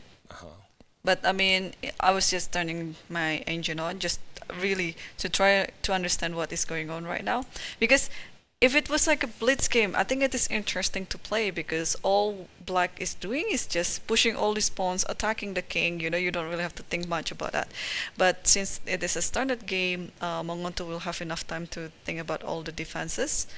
And probably let them think for a while. Yeah, I also have this feeling that in blitz you'll almost always pick black in such situations, right? Because it's it's initiative, it's very straightforward. You understand. Well, you just bring all the pieces to the king side and you try to checkmate. If it works, it works. Yeah. For white, white's play in these positions is sort of much more sophisticated, right? You have to balance between defending the king, but also like keeping the pieces on a queen side and pick up material if you get a chance. Right. Which one would you like to look at? Let's check Assaubayeva Divya maybe. Just quickly, knight d2 was played without a4. She plays knight d2. I guess the point is she wants to go b4 and take with the knight. Let's say after knight d7, white's gonna go b4, pawn takes, knight takes. Stopping knight c5. After e4, then maybe a4, bishop a3. This could be, or not even bishop a3, but a4, a5. Expanding here. Maybe bishop d2, rook b1 to playing it in style of Benko gambit. Yeah, maybe after all, I never thought of it, but maybe kind of the good thing of having a bishop pair in this position for white is that it's harder for black to open up the position in the center. So let's say you prepare, let's say you go f5 and somehow you prepare e4 and then bishop becomes strong on f4 or goes to b2. So it's not that the bishop is active per se, but it stops black from being like freely opening the position. Like at some point this bishop might be a dangerous piece. Maybe that's kind of a clumsy explanation of why white's position is so nice. Computer claims white to be better. If I look at this position, I'm thinking, yeah, black has more space, black has development. Why white's supposed to be better? But maybe because of pair of bishops. Yeah, I think so too. Okay, we have some other moves on the game between Tsolakidou and also Salimova. Tan played queen b8. I think it is interesting. She went for this idea to queen go b8 to for the pawn. attack d6. But we had something here. You were playing bishop g7 and bishop e5, right? Yeah. And then it becomes like almost mission impossible to win the d6 pawn. Yeah, whenever there's h5, queen e2 comes with a tempo. Yeah. Oops. No, not h6. h5. Yeah, white will play queen e2. Maybe rook. Where does a rook go? a6, a7. a7, I guess. Yeah. a7. But it's tricky. Yeah, with the king in the center, white all of a sudden has like more and more various possibilities. Like queen c4 and a3. Even going f4.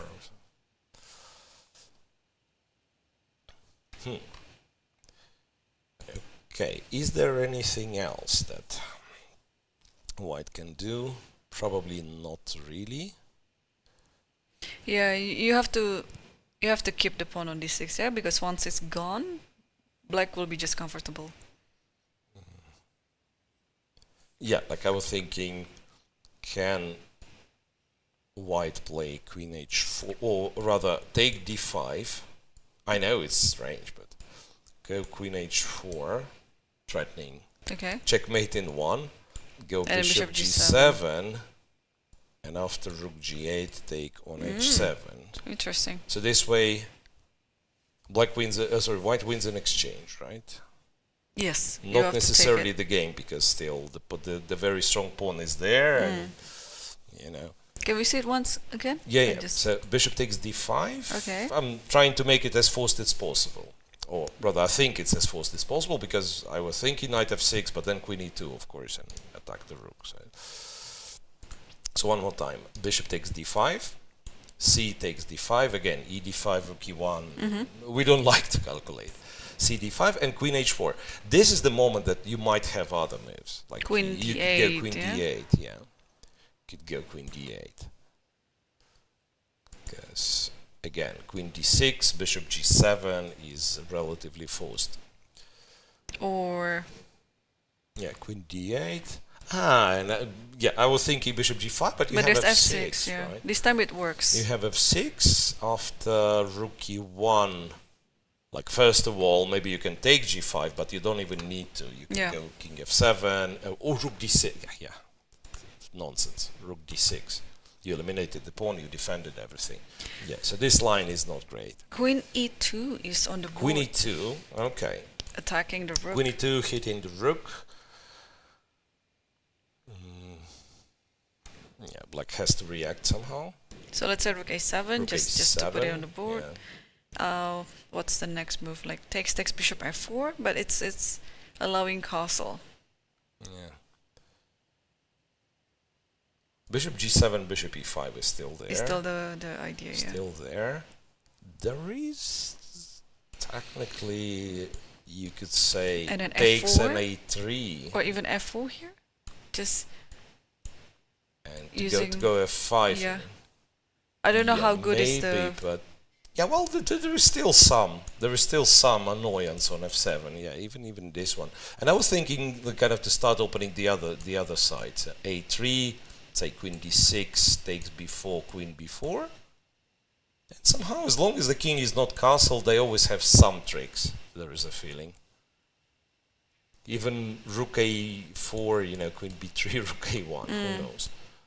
I understand it's very speculative, but also with the king on e8, with the rook cut off from the game, maybe even this is something. White played queen e2.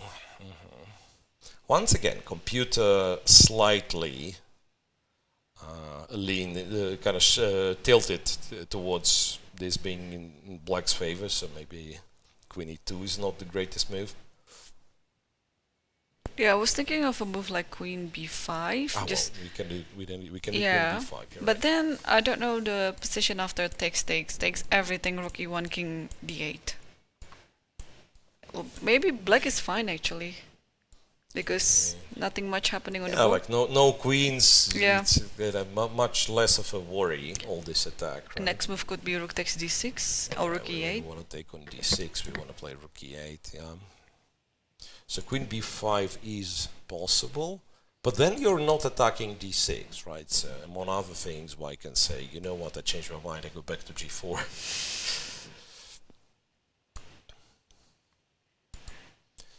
Interesting. So, again, a reminder that we have Goryachkina in the lead, and then both Tan Zhongyi and Tsolakidou are full point behind, right? So what's happening now, they're hoping for Goryachkina not to win, and they both want to win their games, respectively, in order to try to catch up with 3 rounds to go. Well, Tan Zhongyi did play something. Rook b6. It's rook to b6, yeah. Rook to b6, moving the rook away from the b file, still keeping an eye on this d6 pawn.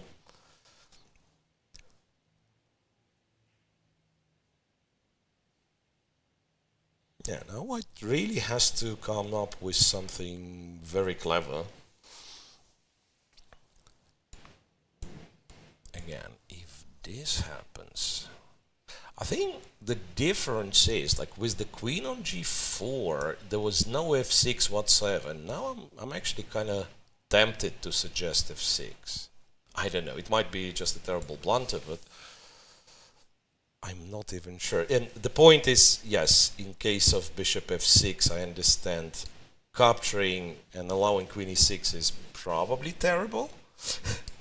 But what I wanted to do is to take on d6, so that if bishop e5, all of a sudden I trade and the e file is closed, then it's kind of okay.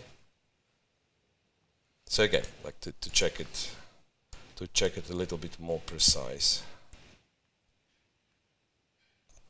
Because Yeah, I think you bishop have to f4, I'm like almost winning. Knight takes, queen d6, yeah, so relatively safe. Maybe you can take on d5 first. But what's the difference? CD? C takes.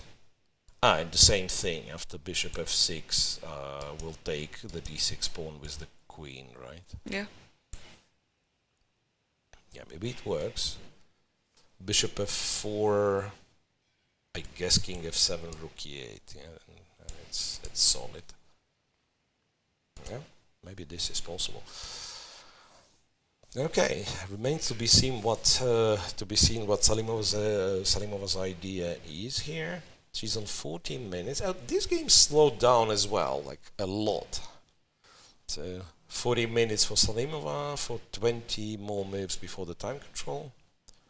Can be, you know, can lead to some time trouble, especially in a position like this, where pretty much on every move you can just accidentally stop and think for half hour because the position is so rich.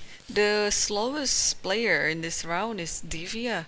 She is 30 minutes behind Bibisara's time. So she's on 33 minutes. Interesting, and also they only have like move 14. Yeah. So it's a big time trouble incoming for Divya. Yeah, So not much has changed. So not much after has knight changed, d2, yeah. e5, white went with b4, black plays rook e8, so your typical Benoni business. And in the game between Tsolakidou versus Lagno, Lagno didn't go back try with to knight repeat, c5. Yeah. Didn't try to repeat. So She she went goes- knight d6, and after queen d3, she went with queen d7, rook d1, rook d8. This way, black makes sure the pawn is defended. White went knight to d4. But now, what do we do? Can we somehow take on d4, go bishop c5, Queen and push h4. yeah, like push d4 was my hope. Interesting. Because It's like, I'm afraid I might lose this pawn. That's, let's say, bishop b7, queen b7, knight b5. Like if I... Or even you can play knight e4 and then trade everything. And then instead of bishop b7, knight e4. Ah, here, to go knight Yep. e4 with white, yeah. Let's say bishop takes, knight takes, queen takes.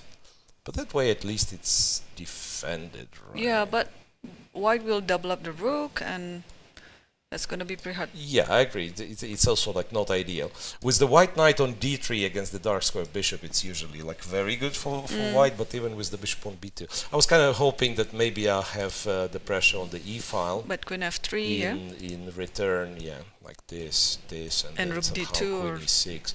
Yeah, even this one's more pleasant for white. But then it remains to be seen how exactly black has to go about this position.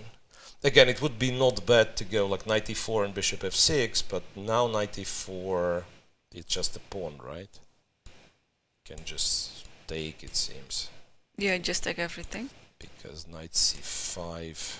You give a check first. I'll give a check. Oh, well, there's also queen h3 at the end. So maybe it's not... I have queen f5. Yeah, this doesn't work for black at all. Or should black go slow then? Like bishop f8 here? Again, drop the bishop to f8, yeah, maybe.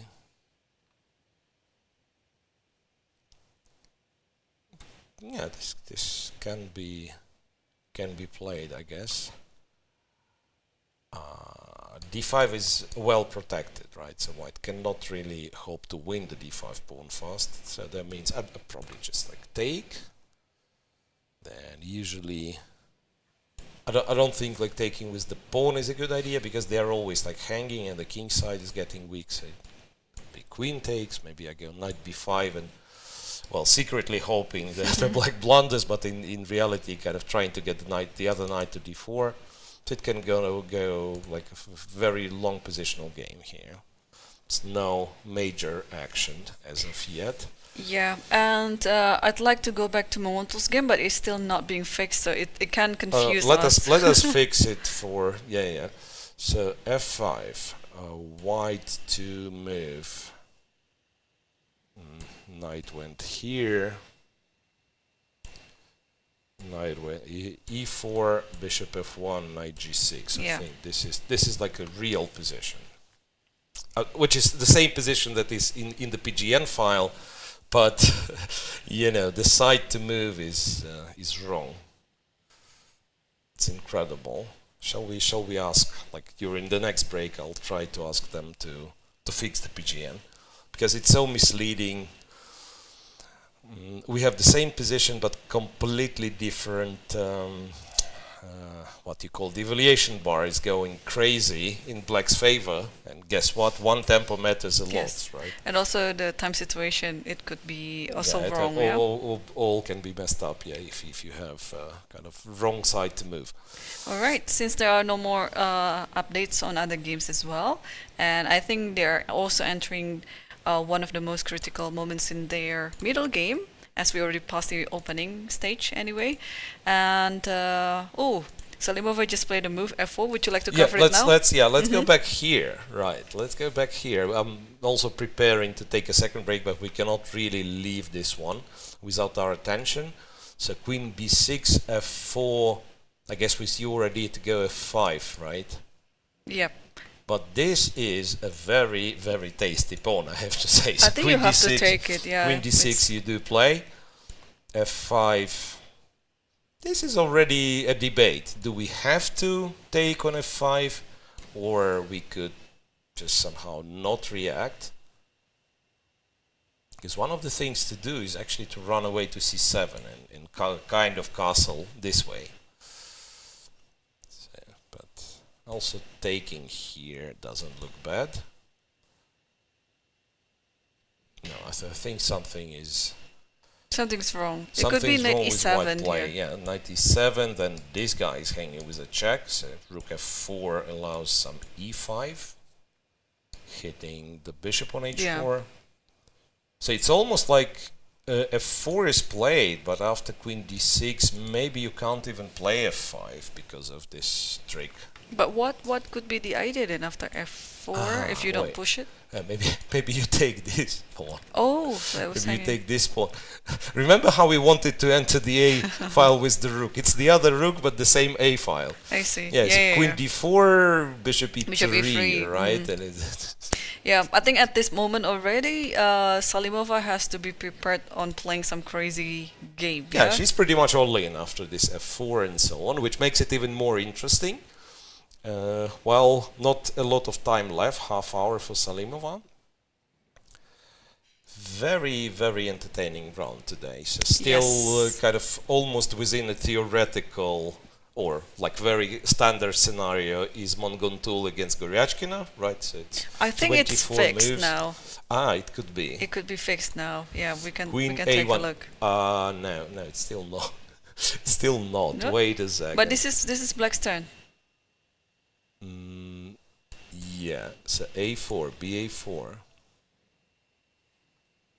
It should be. Okay, let me rook A4, A5, knight A3, F5, knight C4, this, knight G6,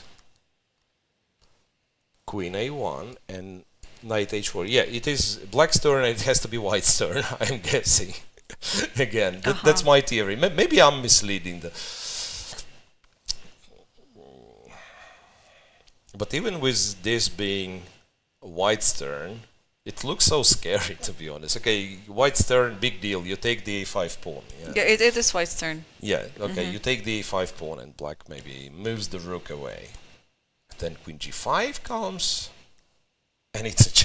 I don't know, I always feel like it's a checkmate. Whenever something starts here, I feel like it's almost impossible to defend. Rook takes a5 is on the board. Rook so a5 is on the stay board. on this. Rook a5. Because I think Goryachkina will play her Yeah, we can move. wait for her next move, which will happen So relatively... So you're saying, obviously, she's not going to take the rook, yeah? No, not obviously. No, this is also possible. I just thought, like, this kind of helps white a little, because, yeah, like, starts threatening to trade the queens, and maybe if you move the queen, some queen c7 happens. Alternatively, though, if after queen g5, white cannot take on d6, because maybe he cannot, maybe f3 just checkmates, I don't know. And Like, also, if white, knight g2. e1 is hanging too. Knight f3. Knight f3. I'm blind. Yes, it just knight f3, take the rook. Yes, you're right. But then on contrary, then we take on a5. Yes, because this allows us not to lose the time. Yeah? So queen takes. Queen takes, queen g5. Let's deploy so it let's here. play king h1. King h1. Yeah, king h1. Now, bishop e5. Not necessarily happy with this move. Because white's going to take, I understand it's a bunch of pawns, but also white will have like d6, queen d5, yes, and probably we don't want this. f3, g3 is unclear. I feel like the rook is needed. So you can try king h8, rook g8, so maybe go here. Rook c8 was played. Rook c8, Yep. So Goryachkina decides that she wants to, well, not even like wants to keep the rook. But also attacking the c4 knight. Should there be any queen queen g5, knight g2, something like that? Yeah. Maybe like knight g2 immediately is almost like a threat, right? Or even now takes on c4 is a threat because takes on c4 and queen then g5, queen g5 and then f3 or knight f3, whatever. Yeah. No, this is interesting battle. It's yeah, queen g5 is coming, rook c4 is coming. Well, I'm not saying that this is winning for black. It's just that white has to come up something because technically white has a pawn up in this position, yeah. But of course, not very strong initiative. Not right? for nothing. There's some compensation for black in this position. Yeah, f3 is coming. My gosh, how to defend this position? It's hard. It's hard. I think you'll have to play Some like king h1 king move. h1 and pray that there is no checkmate, because with this kind of structure, it's very hard to bring any more pieces to defend the king, right? Yeah. It's not a checkmate immediately, even if I go king h1 and say play h3, right? So there's still some time needed for black to bring more pieces. But, you know, like there are some positions where you say, oh, okay, I bring the rook over third rank and I'm free. No, like everything is controlled. So there's not an easy way to help your pieces, right? Rook a6, by the way, did I click on rook a6 or was it? No, it wasn't played. Yeah. Rook c8 is still the last move. Rook a6, I'm guessing black will start some combinations here. Like Just queen g5. Maybe we could illustrate, like, takes queen g5, or maybe queen g5. Queen g5 immediately. Queen g5 immediately. Well, knight d6, knight there, yeah. So I'm thinking I'd be... No, in that position you take on g2 because there's f3. So you don't go knight f3, right? Take on g2. And this is sad, yeah? Bishop g2, f3 is just a checkmate. Yeah, we'll see what move that Munguntuul will come up on her position right now, while we are also trying to get the PGN fix for this. So let's take our second break, Miro. Yeah, we take a second break in this round 7. 4 games are still in progress. All of them are very interesting. So coming back after a few moves. Stay tuned.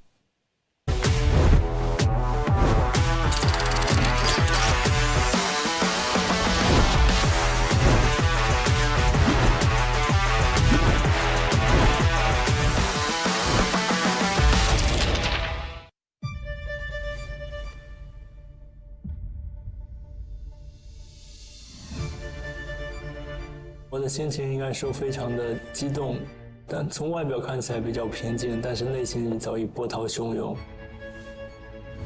后来去休息室也大哭了一场，就是情绪很难用语言来形容吧，一种如释重负的感觉。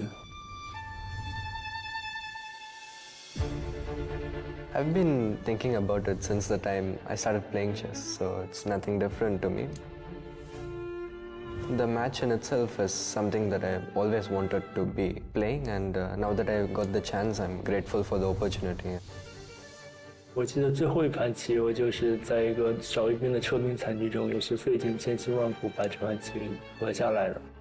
如果没有顽强的意志，我可能就没有办法能下到加赛。The main approach is to go to every game in the right mindset, be fully ready physically and mentally, and just go there and play good moves. And yeah, I'm going to try my best. In general, I'm very universal, and I can play all types of positions, and my calculation is usually quite precise and deep. 我的优点比起他来，可能年纪稍微长一点，经验更加丰富一点。然后在棋上面，我可能比较擅长一些子力调动的类型的局面，然后我可能技术处理上比较细腻吧。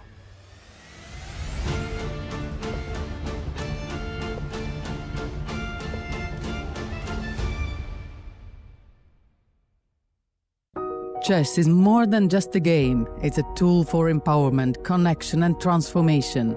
In 2025, FIDE is proud to launch the Year of Social Chess. We believe in the power of chess to bring about positive change, from therapy and education to rehabilitation and inclusion. Social chess is our way to build a better world. The Year of Social Chess will introduce groundbreaking initiatives across the globe.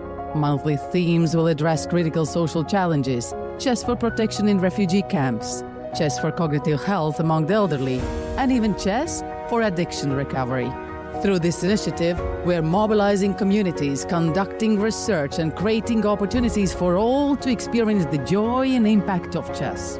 Join us for online chess events, global conferences, and even a documentary film festival that will showcase the power of social chess. Let's make 2025 a year to remember. The Year of Social Chess is here. Let's change the world, one move at a time.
Welcome back, everyone. 4 games are still ongoing right now. Round 7 in the Women Grand Prix in Shymkent, Kazakhstan.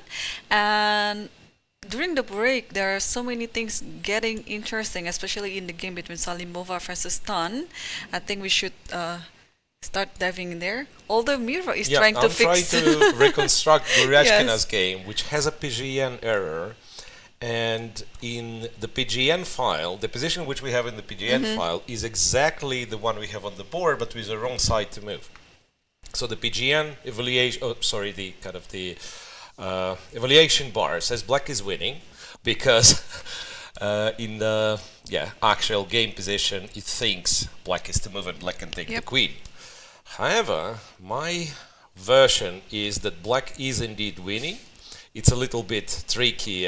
Queen, rook c8. Knight h4, rook Takes, takes, rook rook c8, queen a4, and queen a4, rook c4. There is no move. Because if you Okay. take with the queen, you drop the rook. And if you take with the bishop, we already found this idea. Queen g5, hitting Yeah. a checkmate, and then knight f3. And knight takes rook, and black is a piece up, and the attack is still going. So I think it was a blunder by Munguntuul, this move, queen to a4. Yeah, it's hard to believe. So that's why I'm trying to see where the queen is on the actual board in the video. On the physical board. On the So physical if we could board, somehow, change Because rook the c8, angle. yeah, the rook c8 idea is just you want Yeah, to to grab take on c4, c4, right. and queen a4 doesn't really help the position at all. So queen So- a4. Yeah, if she really played queen a4 and Goryachkina took on c4, that means, it's game over. No, probably something is wrong because I can see Goryachkina seated at the board Yeah, but this is white's turn to move. after rook c4. Yeah, I mean also the clock. I think it shows that it is white to move. Yeah, anyway, somewhat of a mystery, but if I've decoded it correctly and it's indeed queen a4, rook c4, this position on the board with white to move, white's lost.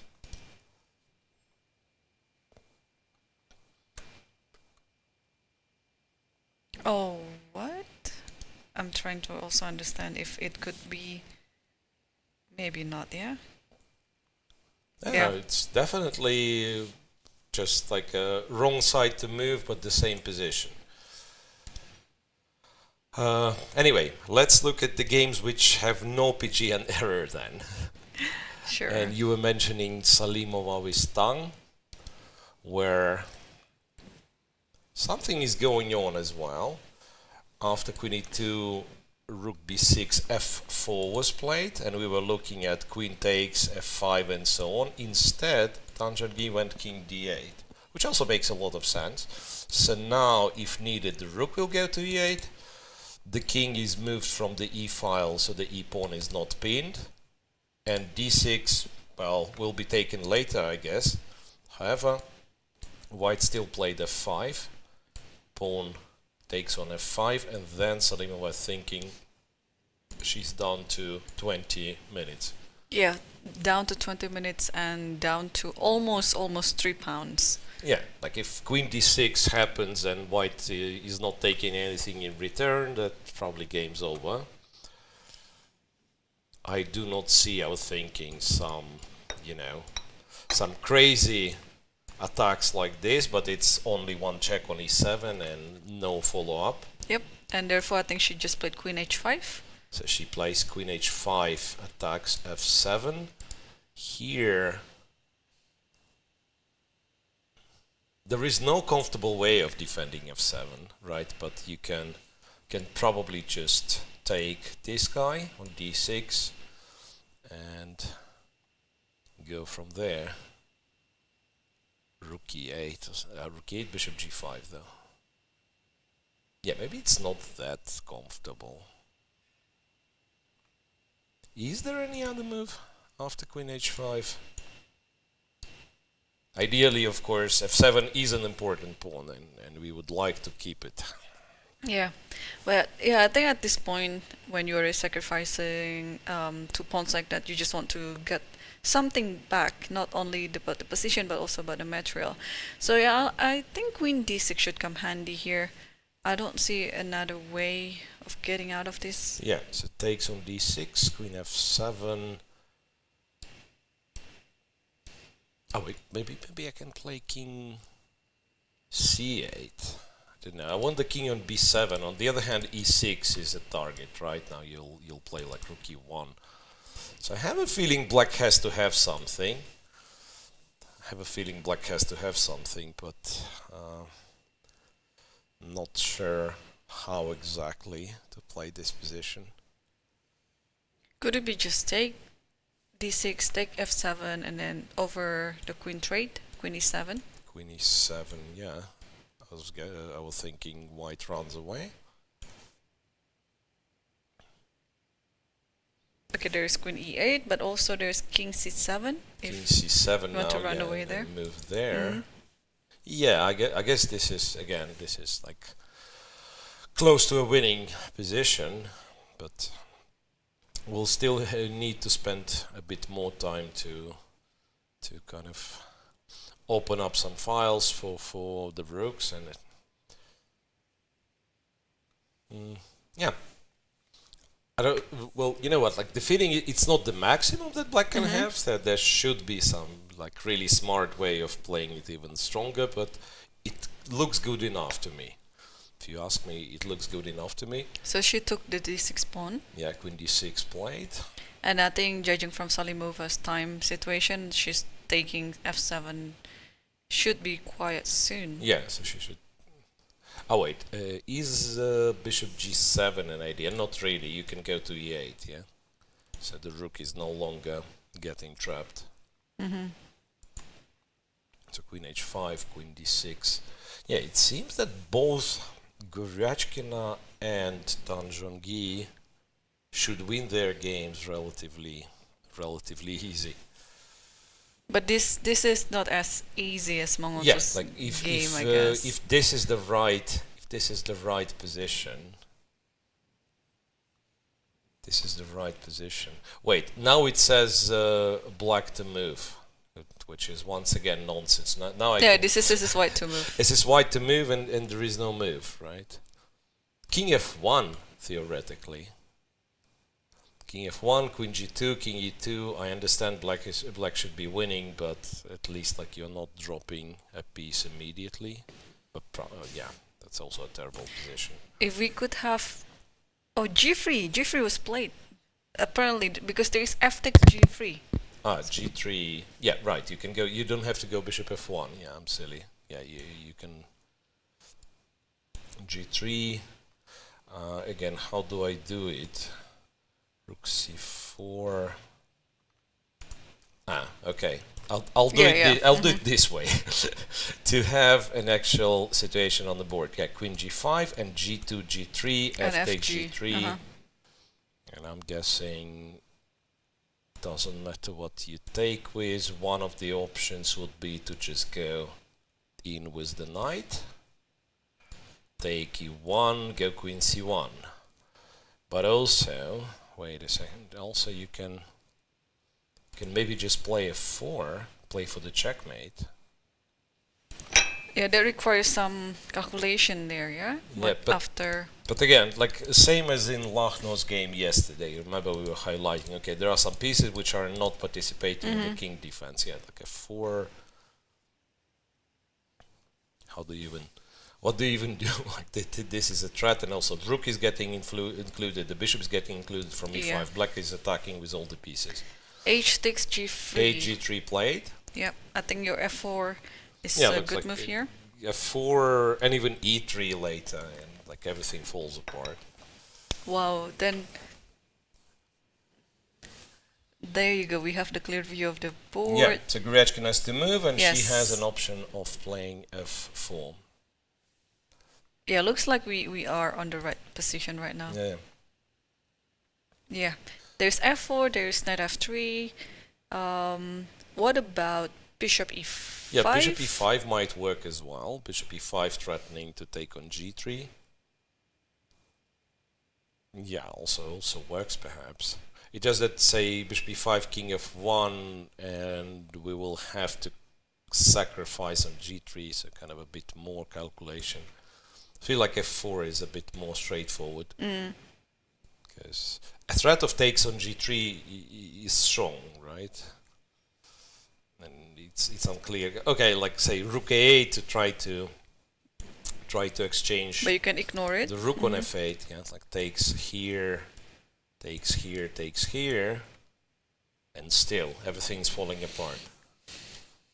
Yeah, well, despite an exchange down, but black has such a dangerous attack on the king. Right, f3, everything. Okay, if rook takes, how do we checkmate? Yeah, I think we do, right? Queen g2, here, and I thought I've seen it. Yeah, bishop h6, king d4, Queen f2. queen f2, and queen d2. Okay, it's maybe a bit of a clumsy way, but one gets the feeling that black is completely winning. Yeah, so I don't think, well, the move like g3, f takes, h takes is not registered on the pigeon yet. So if we want to reconstruct this game, it has to be from the video feed. Here, here, here, here. Yeah, and still Goryachkina's turn. Yeah, she has a very pleasant choice, and she has like 40 minutes, so there's no reason for her not to spend some time. Like super safe way, and also a huge advantage would be this, right? And just take b2, and then you take c3, and the attack still continues, but Yeah, this is the safest way. But yeah, like this one's safest, but also f4 probably wins in like three moves, so you need to calculate just a little bit, which she's of course capable of. Okay, let's just quickly check the other games. So Tsolakidou with Lagno simplified a lot. The queens, yeah, have been traded. Queen f, yeah, knight d4, knight c5, queen f5, bishop f8, queens traded, b4, knight c4, b5. I guess at some point putting the knight on c6. It's around equal according to the machine. Now black gets the square on c5 for the bishop. But this will be our longest game of the round, I have Looks a feeling. like it. This or Assaubayeva's Divya, game, yeah. Divya is Ooh, Assaubayeva. f4. Assaubayeva is getting... No, Goryachkina yeah, just played Goryachkina has f4. played f4. Right, Assaubayeva is getting some advantage here, according to the machine. So it sees the lot of space on the queen side. b7 is weak, the knight on e6 is somewhat out of play. And it's not impossible, like this piece is somewhat stuck here. It's not impossible that white's gonna at some point like go, I don't know, e3 or even f4 comes into consideration. Like if you can play f4 and black doesn't have e4, that's just great. Yeah, looks promising. And for Goryachkina, let me once again how do I get back to this position? Rook c7 here. I mean, to have the actual position on the board, right? Queen g5, g3, takes, and f4. Right, and Munguntuul is in a desperate situation. It's even hard to think of what move has to be played. Your feeling is like you're not in time. Yeah, it doesn't look like it, but it's very a curious situation for me. Like, how did she decide to play queen a4 in such a situation where you actually could feel that all the action is in the king side, and you have to get one of your pieces apart from the bishop or the rook to defend the king. Yeah, so that was... It could be just the mere blind spot, just like what happened with Elisabeth the other day. There Rook was a takes move. e4. Rook takes e4. After rook takes e4, to just take g3, right? I don't see any other move. Yeah. I think it has to be Just done. take g3. Recapturing g3 leads to a checkmate. I don't even know what's the plan. Some f4 maybe. Maybe that's what she's hoping for. But f4. Then Anything you can take. You can actually take. And you'll block with the bishop. Ah no, wait. If you take, there could be some queen e8. Let's say Queen exchange, e6, yeah. exchange here and queen e8. And maybe the queen gets to like defend the king a little bit. So maybe this is not what you want to do. After f4, rook e4. Do you want to play a slower move? Not necessarily. Wait, what happens if we give a check? then king King g2. Nah. I was the one claiming that f4 wins immediately. Where is the immediate win, Miro? I guess maybe king g4, queen queen h3. Maybe it's still good enough. Or you can throw in queen f5. Or queen f5. Yeah, If you wanna go to h3. Attack here and go to h3. Yeah. Yeah, that looks Rook good. e8, let's say, queen h3, and it's not helping. Yeah, Takes queen c2. There's not f3. So you are f3 threatening so checkmate. many so many checkmates yeah, there. So many checkmates. Yeah, maybe we can just sit a while on this one because it looks like everything is pretty straightforward, especially for Yeah, takes white and and also f4 for is black. played. Takes and f4 is played. Okay, queen f5. Other than rook e8, can I try to defend it by playing queen Yeah, c2? maybe queen c2. Just to have or- some peace around the king. Yeah, or bishop f1 also. Oh, bishop I was f1. thinking, Yeah. like put the bishop on f1 to defend h3, and you defend the rook this way. Could be this. Or but- maybe your idea of queen g4 was great if it was about bishop f1 because then g2 is g2 and also queen f3. Yeah, depends. Yeah, so I still believe queen f5 wins, but maybe queen g4 is tiny bit more precise because this and g2 as well. Yeah. So now if bishop e2 we go to h3, if bishop f1 we go to f3, I'm guessing.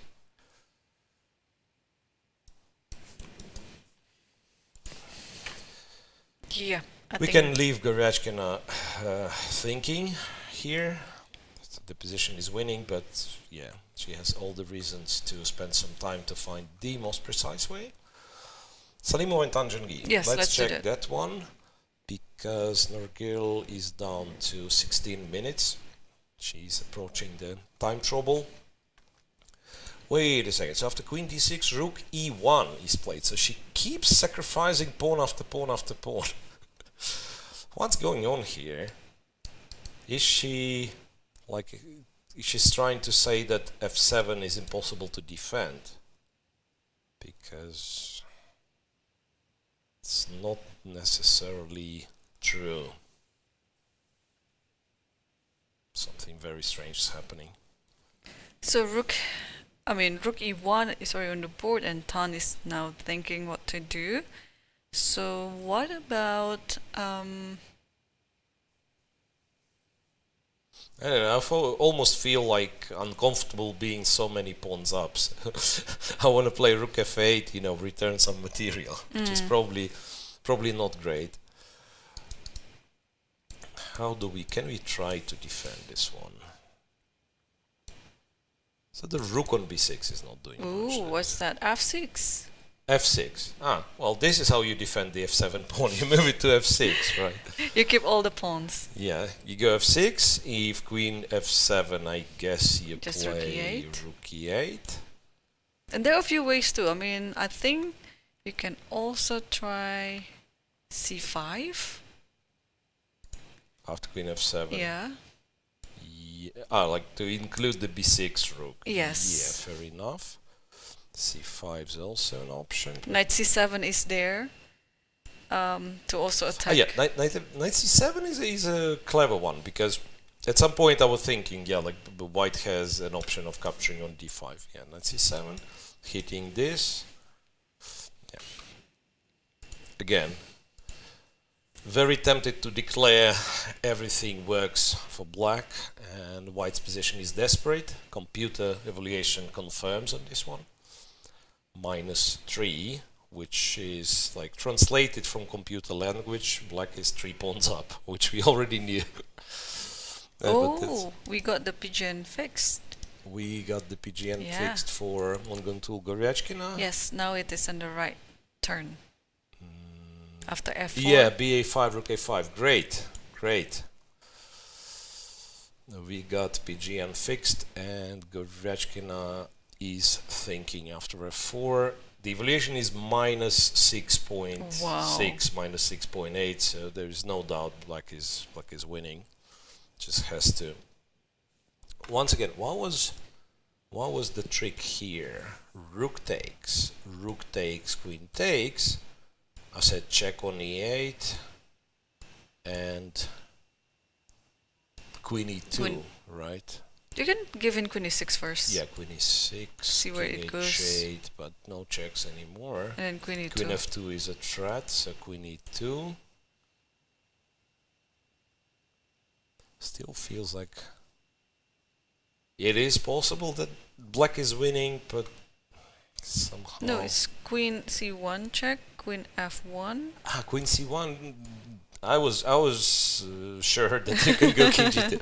Yeah, queen And then f1, queen e3. and then you go queen e3. Yes, So it doesn't save, and then yeah. you go g2, and yeah, like then you just go g2. You win the queen, you win the game. So then there is no reason to invent anything. That rook f4, I guess, simply wins. Let's see how. But this is also almost like the case when she defeated Tan Zhongyi. Yeah? She has a few winning choices, but she's not in a rush. She is very calmly thinking all the possibilities, because this is where sometimes blunders happen too. Yeah, you're so confident in saying like, oh, this anything wins. Yeah, and my then position is winning. Anything wins. You choose the worst possible move. This is a yeah. very dangerous mindset indeed. Like when everything wins, that's yeah. And time situation, okay, she has enough on the clock, but Munguntuul also is not in any time trouble. Let's quickly check Tsolakidou versus Lagno. I will keep an eye on this game if there's any moves coming in. B5. Lagno is thinking after B5 was the idea to play knight C6, I'm guessing. So, is there a way to kind of stop it or react to it properly? Because I'm thinking, let's say we take here, we go rook C8, and then knight C6, bishop C6. Oh wait, rook C8 was clumsy. Rook C8 blunders. No, it doesn't. I thought bishop H3, but C3 can be taken. So knight C6, bishop takes, pawn takes, rook takes. Seems to be fine for black. If bishop F6, rook F6, bishop D5, well, not much, if anything, for white. Yeah, sometimes these positions are a little bit tricky for black because of F7 pawn. Yeah, but here the rooks are fine. Bishop will be very stable on C5. Yeah, so that's not very. And yeah, I think she just took on C3. C3, yes, knight C3, bishop takes C3. Took on C3, bishop C3. Then in my line I was playing bishop to C8. It's not how to say, not mandatory. You can go knight E4 maybe. You can go bishop C5 if you want to. Okay, so this is like very tense game, but not very exciting as of now, I want to say. Like they spend a lot of time on each move. Every decision matters, of course, but it's, you know, It's still a game. And also what is still a game is Assaubayeva versus Divya, because there's a g4 on the board right now. I'm not too sure how I feel about it. H3, Queen C8, G4, Bishop D7. I like it, and then you go F4. That's what I'm thinking. So you kind of make an argument. These guys are a little bit far off from the king side, and my pieces will kind of join fast. I don't know if it works, but let's say taking would be terrible. I'm thinking, yeah, or even take on D4, or just Queen F4, Knight D4. This looks terrible. Yeah, this looks terrible. E4. Knight D4, you would have to prove the compensation. F4, to my eyes, looks very tempting. And then if, let's say, C5 happens, black shuts down these two pieces with C5. But maybe, just maybe, I can try to do that. Mm-hmm. And F4 is on the board right now. Yeah. Yeah, the knight a6, rook a7, they look a bit awkward there. I think Bibisara just very timely with f4, opening up the king side and exerting some attack there on the f file.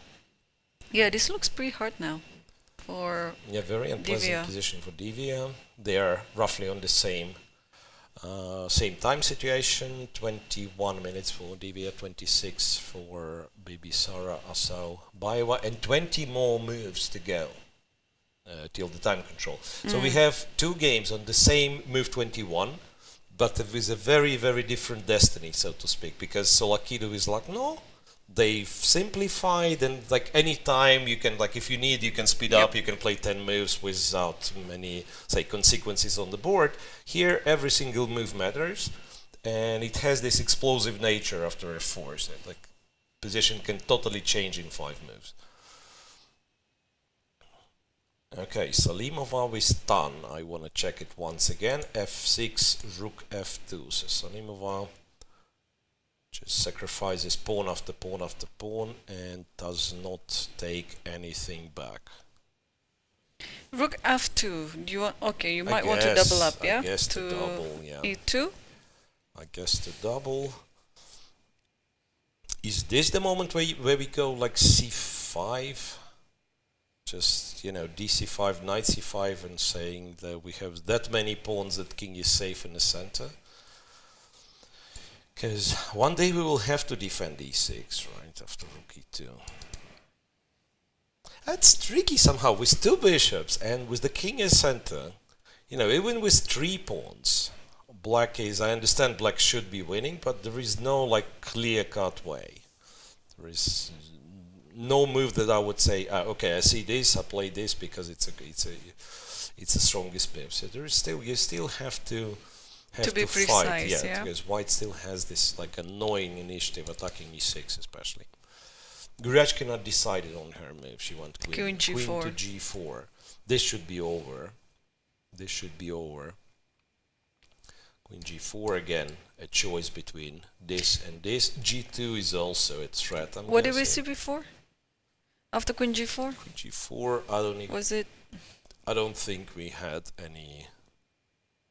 Yeah, bring the queen back or something like that. Queen c2? But queen c2, hang on. Queen c2, queen... Okay, one is queen f3 or queen h3? Maybe queen f3, yeah? I think also g2. This wins, like... But there's bishop e2? Yeah, and queen h3. And queen h1. I guess, yeah, this looks like... Maybe not the most convincing, but it does win, right? Oh wait, queen d1, what am I saying? Well, it kind of still wins. Like this, g1, queen, and then after queen takes, we take the rook, but yeah, and it's, of course, it's a winning position. Or queen h2, I think that's easier. Queen h1, queen h2? Queen h1, king f2, king h2. Queen g1, take f4. Or is it not? Yeah, like maybe we are winning still. Yeah, maybe we are winning still. But I thought like you can be a piece up and keep your attack. And I thought, yeah, maybe it's enough. Right. Still no moves yet from Munguntuul. Munguntuul. No moves yet, and it's not a surprise because it's very, very hard to come up with the move. It's very, very hard to come up with the move. Divya has played c5 in reply to Assaubayeva's f4. And rather quickly too. Yeah. And I think she's the one low on time, right? Well, she has 18 minutes, and Bibisara has 25 minutes. Yeah, like we are approaching the time trouble stage in pretty much every game, which is still going, but no clear time trouble in any of them, right? So here, 18 minutes for Divya, Tan Zhongyi. Well, Salimova is closest to the time trouble, I guess, and Tsolakidou, Lagno, well, equal time on the clock, I guess equal position on the board as well. A6. A4, I guess AB, put the bishop on c5, yeah, that's... So the only, say, problem for Lagno in this position is it's incredibly hard, almost impossible to imagine to play this one for a win with black. Right, it's so solid for white in so many ways. So if Lagno wants to complicate the position somehow, then maybe Tsolakidou will get a chance as well. Because you can always, I feel like if you want to draw, you can always do, say, this, go knight e4, go bishop c5, and we say like d5 pawn is weak, but is it really? Yeah, So- but also the pawn on b5 is compensating it. Like Yeah. it could be a target of attack, and the square c5 is so Yeah, delicious the for the square, bishop. the square is on c5 Yeah, is incredible. enough compensation for the IQP. Yeah. So that's potentially the longest game of the round. This is getting very exciting after f4 and c5. I was suggesting this exchange sacrifice. I'm not actually not sure if it's such a great idea, but the feeling is white has to do something on the king side before black remaneuvers his pieces, like the knight from a6, the rook from a7, which are stuck on the other side of the board. So what do you suggest white I was do thinking, here? like, you know, without too much calculation, just to go here and say, maybe even like play rook f1. So not checkmating, but just like bringing more and more pieces there. There is no f5 because Queen because g5. check, yeah. Oh, she just did something, and it is e4. E4. Ah, she's a King's Indian player after all. E4. So now, if black takes, you open this diagonal, and potentially it is a very, very strong bishop on b2, right? If you don't take, then maybe white's gonna go f5 and G5 play it in and a so on, very yeah? like King's Indian style. Computer though doesn't like it and says black is slightly better. I don't know with what move. Interesting. E4, yeah, computer really shifted the evaluation. So it was plus for white. Now no longer likes I it think so it's much. the en passant. Let's take a look. Opening all these central lines, and then probably takes f4 now. Takes f4, queen f4. Yeah, not sure what to do next, but Still, it's very hard to kind of, manage the, coordination of these two guys. Because white pieces, the bishop is stupid for now, looking at the c5 pawn, but there is bishop b2 potential, right? This rook can go to e1, so I'm wondering if it's this, or maybe in fact it's other way around somehow. From the looks of it, this is not a big threat, right? If white just takes e5. Some move like this. But then you can take. after this bishop a4 move in yesterday's game of Elisabeth Paehtz, now I'm more aware of this, tricky moves.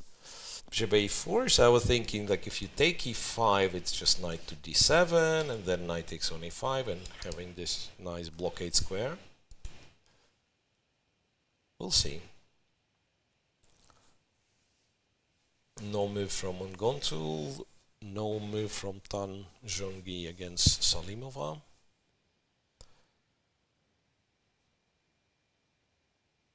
Yeah, just one more move from Kateryna after a6, a4, it's rook c7, trying to attack the bishop. So I was looking at this, but yeah, she decided to go with that rook.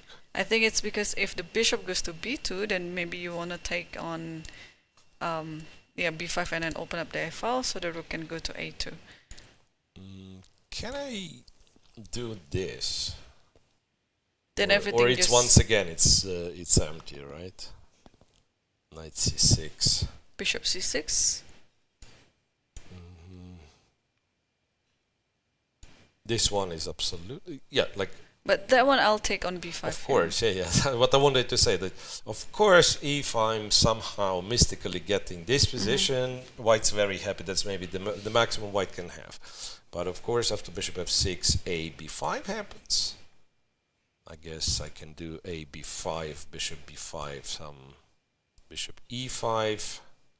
Maybe I win the pawn back, but also e2 is hanging. No, this is not great. So after knight c6, I have to take on c6. And take on c6. And then, yeah, rook takes c6, rook f6. So bishop f6 now you can take with the rook. Yeah, and this is... And then this position again.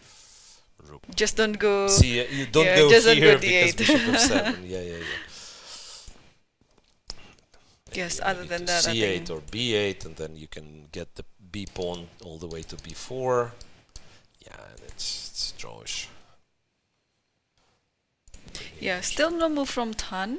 She's being really careful in this position. Also, no more move after e4 in the game between Assaubayeva and Divya.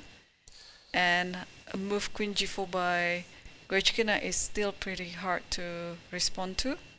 So what do you think if we take our break and then we come back with more actions? Because I guess in the that's maybe the safest time, because then you can't really take a break, because any time one of the games can be over, it will be time trouble. Yeah, so just quickly 5 minutes pause, and we are coming back to cover the time trouble stage, where we will get a lot of results. Stay tuned.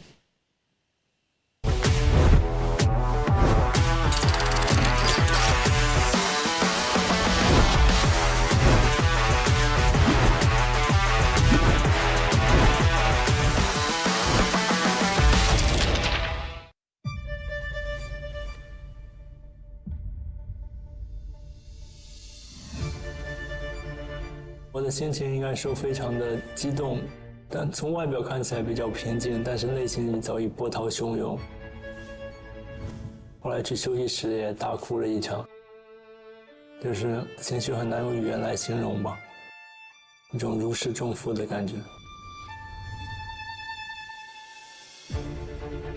I've been thinking about it since the time I started playing chess, so it's nothing different to me. The match in itself is something that I've always wanted to be playing, and now that I've got the chance, I'm grateful for the opportunity. 我记得最后一盘棋，我就是在一个少一兵的撤兵惨局中，也是费尽千辛万苦把这盘棋和下来了。如果没有顽强的意志，我可能就没有办法能下到加赛。The main approach is to go to every game in the right mindset, be fully ready physically and mentally, and just go there and play good moves. And yeah, I'm going to try my best. In general, I'm very universal, and I can play all types of positions, and my calculation is usually quite precise and deep. 我的优点比起他来，可能年纪稍微长一点，经验更加丰富一点。然后在棋上面，我可能比较擅长一些子力调动的类型的局面，然后我可能技术处理上比较细腻吧。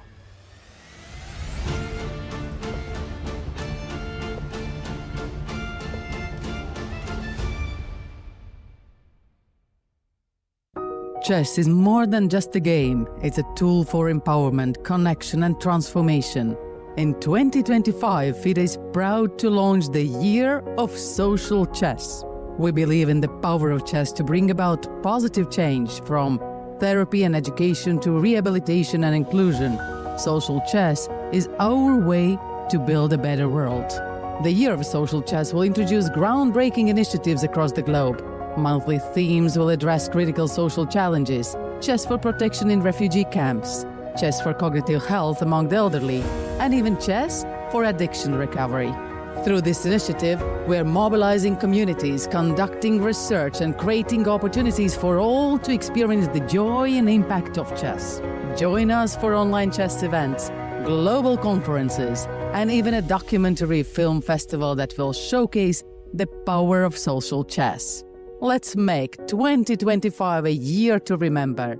The Year of Social Chess is here. Let's change the world, one move at a time.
Welcome back, everyone. Today is round 7 of FIDE Women Grand Prix in Shymkent, Kazakhstan. And one game already finished. It was between Elisabeth Paehtz versus Humpy. But the remaining of the games are still ongoing right now. And what might finish soon is the game between Munguntuul versus Goryachkina. And what just happened, Miro? Well, surprisingly, we guessed the entire sequence of moves that was played after f4, queen g4.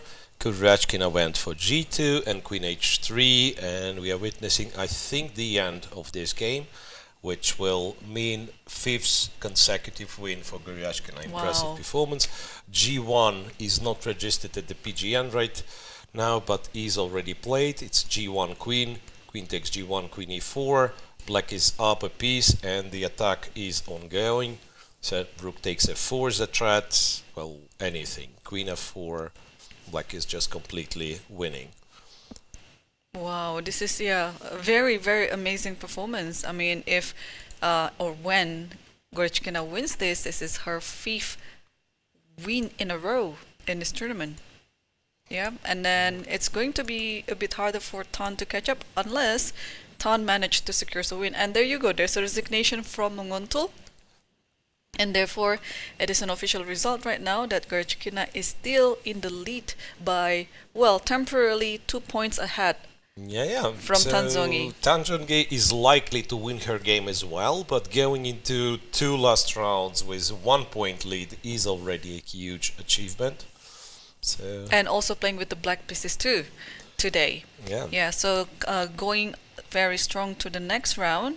She's going to take on Koneru Humpy with white pieces. yeah, so this would be a very important game, of course, for Goryachkina. It can be actually decided tomorrow who is going to be the winner. Yeah, it could be. If she wins yet another one, then she would really look unstoppable. So the only 2 players that can theoretically fight with Goryachkina for the first place are Tan Zhongyi and Tsolakidou. Right. Well, Tsolakidou against Lagno, relatively calm position. I would think has to be equal, this one. While Tan Zhongyi with Salimova, computer goes like through the roof, claiming black's advantage. It's minus 3.5, a huge advantage for black, but I'm not sure, again, what move Tan Zhongyi has to play. So if I want to keep all my pawns, after the current position, can I play rook e7 here? Oh, but you have a check. Okay, maybe that's not a good idea. Yeah, like queen g8 check. If king c7 and rook takes e6, maybe, yeah? Yeah, in this case you can take on e6. And this is perhaps something that black would like to avoid. Honestly, I'm thinking, how bad is it to go e5? How bad is it to go e5? I think any move here. Yeah, like you open the king, I understand, but also like your knight's getting new squares and so on. By the way, rook e7 was played. So I'm wondering, maybe she wants to return back, kind of to repeat the position once. Actually, Salimova was reaching out to play the queen, but I think she realized that a move like rook takes e6 is actually possible too. Ah, yeah, after rook e7 there is rook e6, right? I mean, it's just a possibility. Of course, it might not be a good move, but... oh, wait a second. But then, can I do this? Yeah, then you have to take Queen with the e6 queen. and white has to take with the queen. Queen takes, rook takes. What's the material? 2 pawns for black. 2 extra pawns, right? But still, like, still tricky. Somehow this rook on b6 is so silly. I guess you win somehow here. But I do not like rook e7 really. And we said to check, yeah. So if king c7 and rook e6, and in fact the queen is in a bit of a trouble here.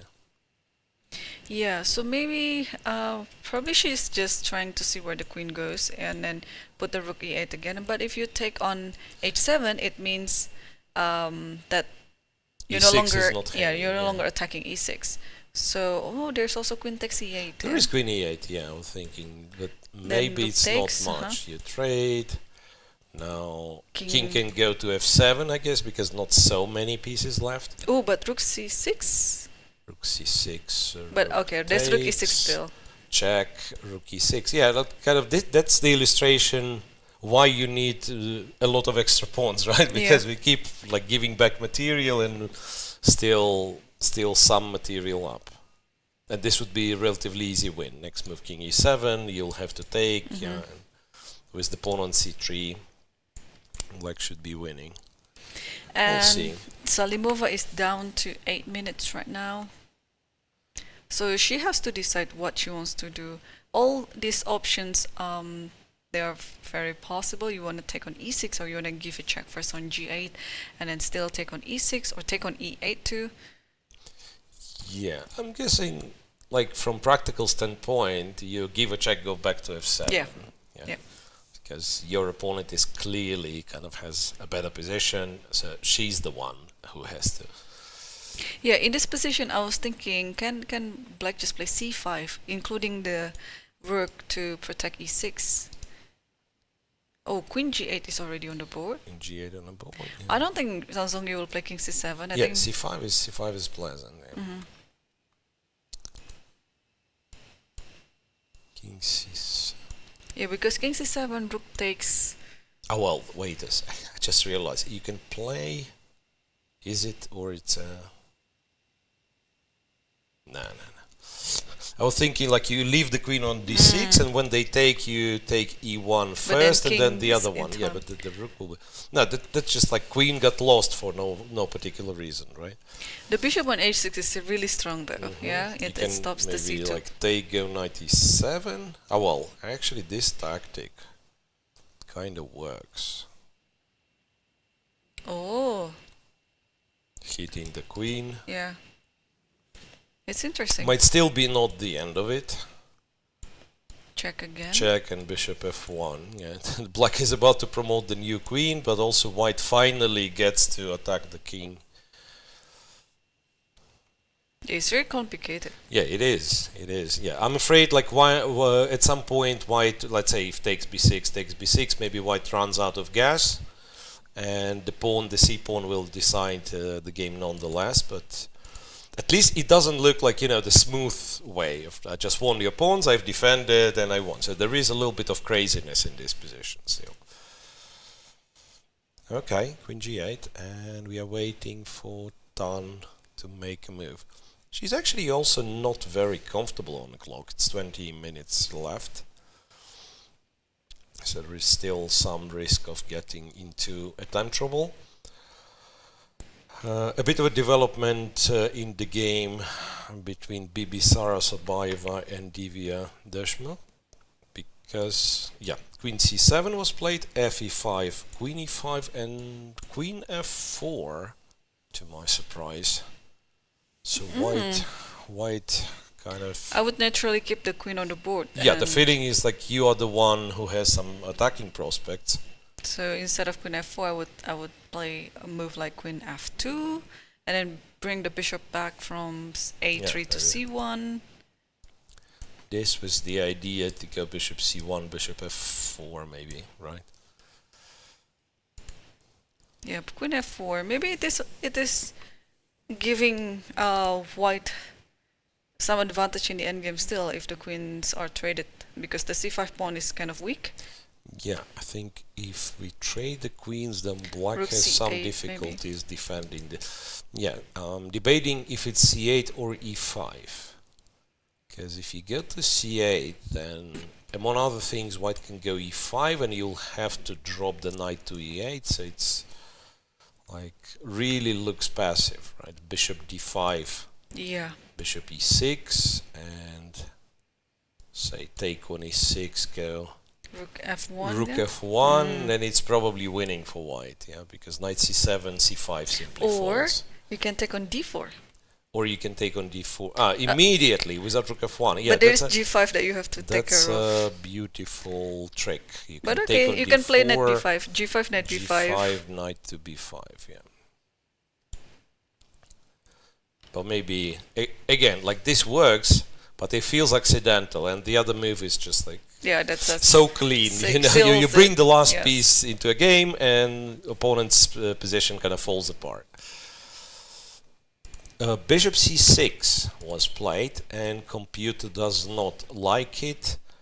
I guess it has to do with the c5 pawn, or kind of black's inability to defend it. Oh, you can play g5 first, because can you play g5? Yeah, you're forcing here? queen trades. Knight can't move, so black has to take. Rook takes. Knight d7. Knight d7. Okay, you could go knight h5 as well. But then nothing can defend c5, yeah? And you just drop the rook just back. drop the rook back. Rook e5.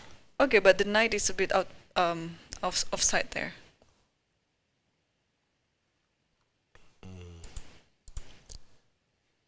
So if knight d7... Double up the rook, maybe? Yeah, you can again double the rook. And this is the fun part, yeah? If you play rook f8 or something like that, maybe we can think about knight takes d4, maybe. Yeah. No, here we are almost for sure doing it, right? Takes here. However, knight takes. I didn't realize there is like knight takes and some knight g6. Might be winning still, but you know, one has to prove something. Okay, let's look for a clearer solution maybe. So queen f4, bishop c6. Why don't we just take and go rook f5 maybe? So if rook takes, let's be simple, let's just take like that. And this one should fall, I'm guessing. And finally, in this position, we threaten rook e7 and rook e8, and after king f8, this is our favorite trick to take before. Again, I'm not sure how accurate this line is, but in so many lines it works for white, so I believe it just kind of has to work in general. Has to work for white. Let's quickly check Tsolakidou versus Lagno, because some simplification is there. Simplification, yeah, and then this is the opposite colored bishop. That's the one, like pretty much the position we were getting in some lines, right? So AB, Lagno captured on c6, bishop f6, rook f6, and rook takes d5, played by Tsolakidou. Yeah, this is looking like it's gonna be kind of like ending soon. Although you never know. Okay, bishop has a good outpost on c5, and in order to attack, let's say, you also have to put the bishop on d5. Yeah, like but then the white's second rank scheme is something like that, right? Get the bishop on d5, rook on the 7th, and maybe, hopefully, attack f7. But you cannot do it immediately now because of the discovery rook takes c5. So you have to move. You have to move your rook first, but it feels like having the rook on a8, it's a pretty good thing. So maybe rook c8. I mean, at some point, I think you still have to prepare for this idea to go to the second rank. Yeah, maybe. Well, one of the ways of, let's say, just making a draw would be this, I'm guessing, and then you go bishop c5, rook e7. Yeah. And just cover the 7th rank. If one pair of rooks is traded, I don't think something. Well, but interesting how we agree completely that it's only white who is trying. It's a surprise, right? I mean, if you think of it, black technically has a passed pawn, but yeah, kind of with experience, you know, with opposite colored bishops, this pawn is not going anywhere, right? It can get to b4, white puts the bishop on b3. And Miro, please quickly jump to Salimova. Wow, so some checks. Yeah, look at that. The queen is on a7, king c8. How did it get to a7? So Amazing. rook e8, look, queen check. Wait, check king c7 and Salimova didn't take. On e6. Yeah, Why don't we probably don't winners. see something with this rook e6 thing. Maybe this knight e7 line that I was showing. Yes, maybe. Rook e6, rook e6, rook e6. Seems like the queen is trapped, but maybe knight e7. So Salimova instead goes queen a8, and then e5 is played. Check, and king c8. Still not comfortable. Black is winning, but somehow this queen got to a7.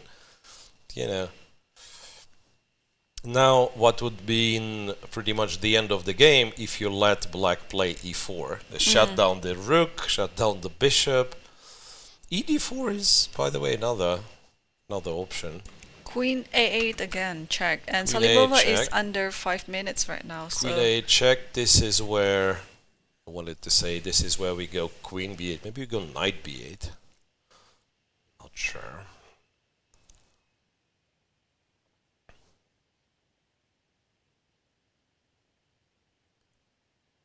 I'm trying to find a way to trap the queen. It looks like the queen doesn't have so many moves, but it's very hard as well. How to trap it even, yeah? Knight b8, maybe. Knight b8, queen takes a5. Still rook a6. No? But there's This is not a great move. Queen takes a5, rook a6. What am I blundering? And I assume, okay, like I'm not trapping the queen, but queen c5, it's almost like to trap the queen. It just takes, and should be no problem because now the pawns are solid, right? So just like go knight d7 maybe. So that's one way of going about this position. Because queen b8, queen f8, this is where it almost feels like it's gonna be trapped, but I don't see how. And also bishop takes d5 is an idea. If e4, in this case there is this stupid bishop h3 move. yeah, but then you use this time to prepare for like rook a6 move, maybe? King b7. One of them, yes. King b7 and rook a6. And we finally captured the queen. Yeah, this could be the solution. Right, and actually judging by computer evaluation, which is minus by 5.7, that probably means that somewhere this queen is getting trapped. It probably means that somewhere this queen is getting trapped.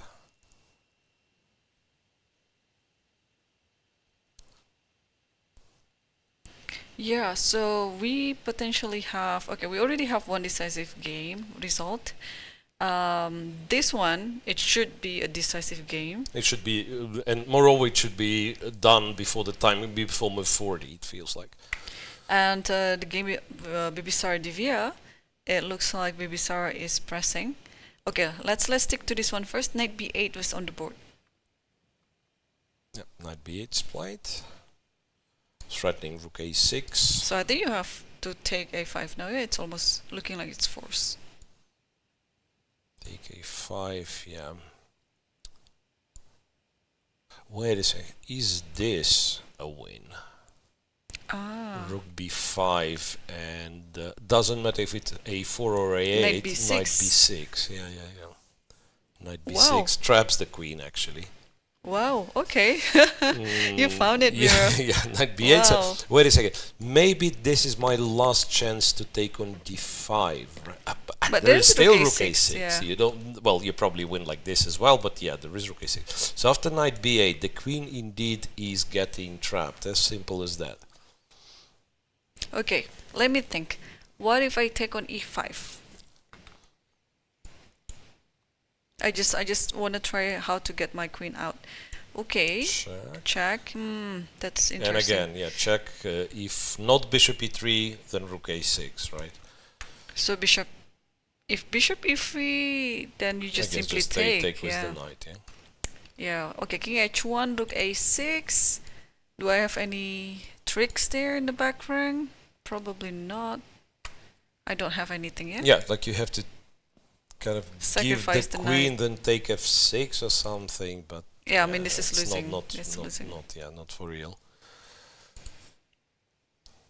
Yeah, Tan is winning as well. Wow. Okay, so 3 minutes left for Salimova, and still 9 more moves to go. And then you predict that this game will end even before the time I control. think it's before the time control. Well, the longest, and I will not be surprised if Assaubayeva. it. Yeah, well, not this really. one? I'm thinking this one. If let's say it's either they find like very fast, like exchange all the rooks, agree a draw. If white gets something, you can play it for ages. Because Assaubayeva, I think she simply like wins here. No? Yeah, I think she's winning. She's She winning. could trade it on e5, went rook f5, and now it's move 26. They're both below 10 minutes, and the action kind of commences. You have to trade, the c5 falls, and so on and so on. So maybe black somehow finds a way not to fall apart, and then it can last longer. But as of as of now, I don't see how to keep it. What about knight d7? Knight right d7, away? yeah, maybe. Because I thought we are winning a pawn. Oh, but it comes with an attack on a7, yeah? Yeah. I think we are winning a pawn like this with white, but maybe say you go rook a8 and somehow hope to get to d3. Yeah, this is maybe this is how you not fall apart completely with black, right? It's probably still white is better. Just go bishop f1, defend this one, and it's a pawn, but then it can mean a long game. Like, okay, you're a pawn up, but you still have to convert. This one.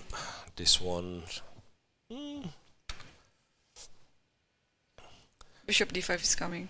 Yeah, rook a5. Okay.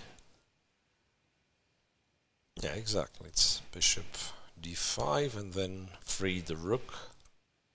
Alternatively, you can... no, rook c1, there will be bishop c5, yes. So black, I think, goes g6. It goes g6, you go here, bishop And no c5, bishop, yeah. Rook a2. Rook a2 from Lagno. Hitting the e2 pawn. Okay, e3 maybe now? And white still has this idea with bishop d5? Which is a tempo, yeah? G6, bishop d5, rook. Maybe, somewhere. you have to, rook b2, bishop c5 is coming. But then f2 is hanging all the time. Rook from f6 defend. Yeah, maybe this is just a standoff. You can't really do much. Because this rook is impossible to activate, f2 will always be hanging. Anyway, this game's not the most exciting. Let's switch again to Salimova with Tan Zhongyi. Who is now under a minute, actually. Knight b8, bishop f8 was played by And rook a6. Salimova. Rook a6. And queen takes a6, knight takes a6. Queen a6, knight a6. The rook is pinned.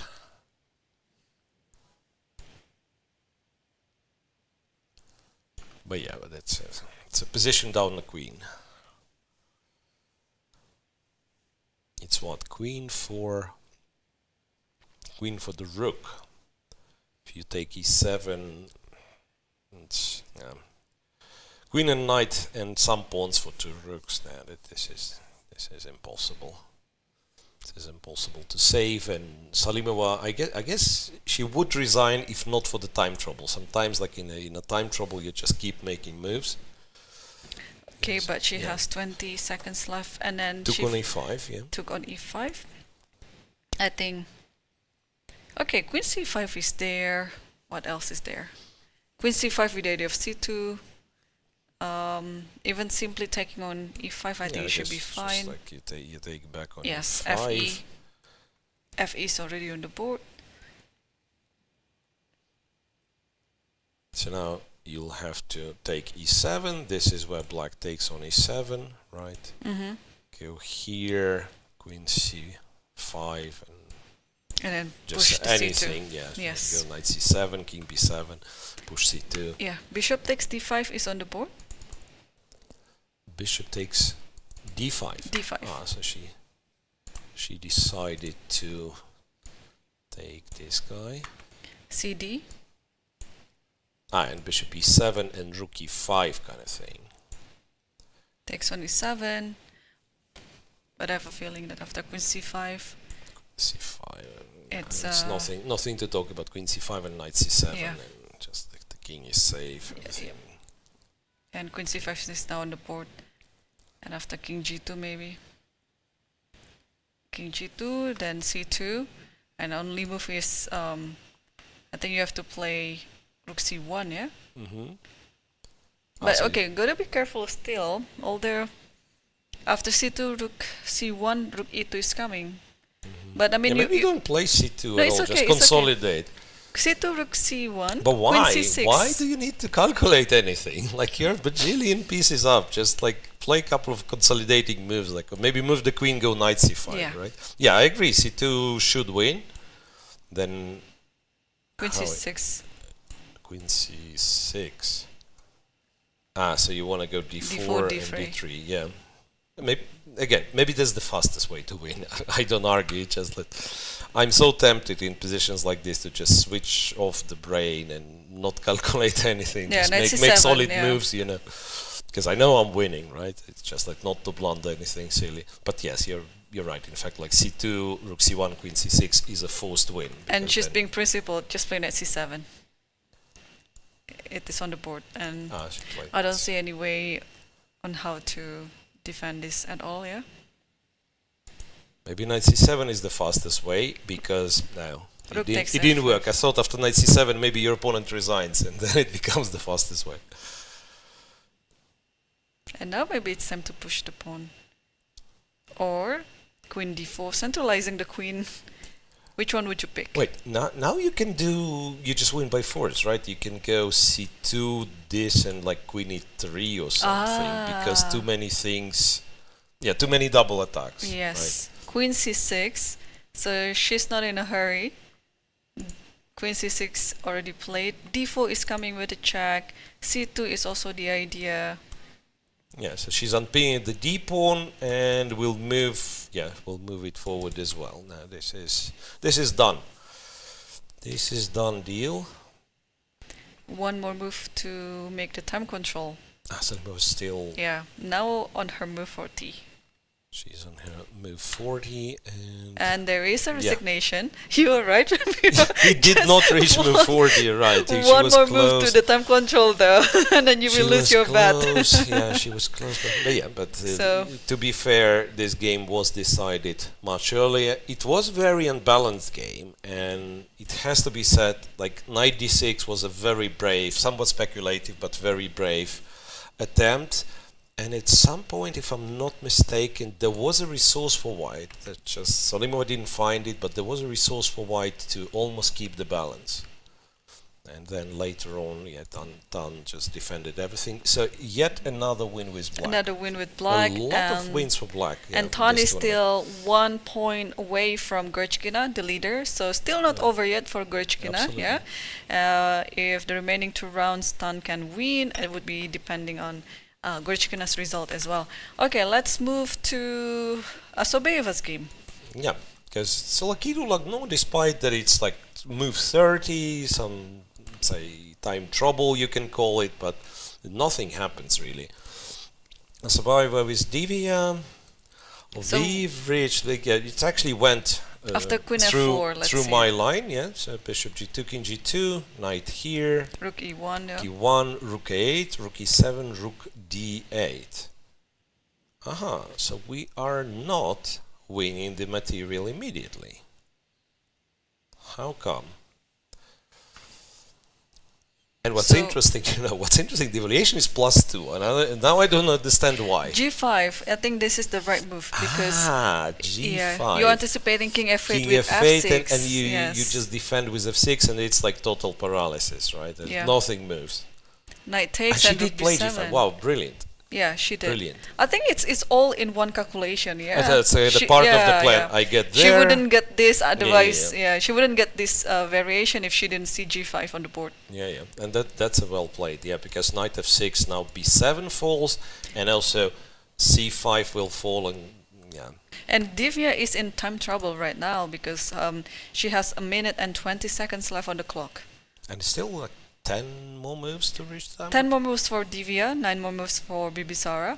And g5, can we put it on the board, please? Yeah, so now depending on Tsolakidou and Lagno, we might actually get a relatively fast round, I imagine, because this also looks like it can pass the time control, and it can be prolonged, but it seems like it will be decided in the time control, in this forthcoming Yeah, time trouble. looks like it.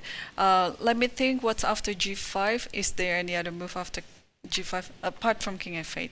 Because king f8, we know f6 is there. It's a very direct approach. And Playing if f6 itself, yourself, then we take, and if pawn takes, you can't. you can't cannot play play king f8. Yeah, yeah. h7 is always So loose. it's a brilliant. So she played h6. She plays h6. Which I think h4 comes automatic here. You can take as well. I can take it. And king f8? There is, this is what I was waiting for. Rook d7 and h7. Oh, what a tactic there. That's A little bit of naughtiness. Yeah, so I think conceptually yes, h4 is the best. But if there's a also tactic on this the one board, also works because after this capture, it's the same situation. King f8, you can answer with f6. Or maybe you just play f6 and so it's a pleasant choice. Wait, can you go g6 as well? I was trying to invent something like that. Okay, let's. Because g6 is also very pleasant. And whenever right? there's king f8, rook f7 is the Rook answer. f7 check. Yeah. Right. So okay. So it means white has so many good moves at hands then. Yeah. After h6, it's you have a choice. Yeah, you have Many a choice. choices, many good choices. Yeah. Wow. Okay, Divya is exactly on the dot. 1 minute left for her, and 9 more moves to in a make. desperate situation, really. So if Assaubayeva wins, what does it mean? She'd be back to +2.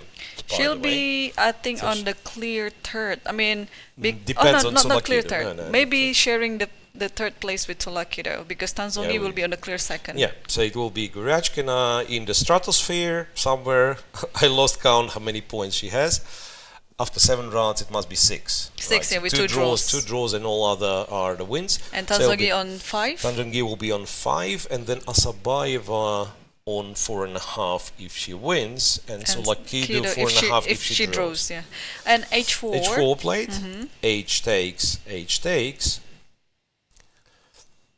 Yeah, it doesn't really change the situation for black here. f6 or g6, as you mentioned, they are both possible.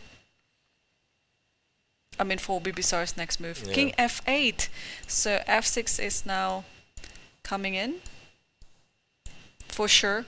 I don't see any other move. Is there any? You can drop back to like e4 because there is knight d4 threat. But this might be the time for rook e8, yeah? Or it doesn't change. Knight takes d4. Still, Knight or takes d4. Rook takes d4. Yeah, but I like f6 much more. I like f6 much more, seriously.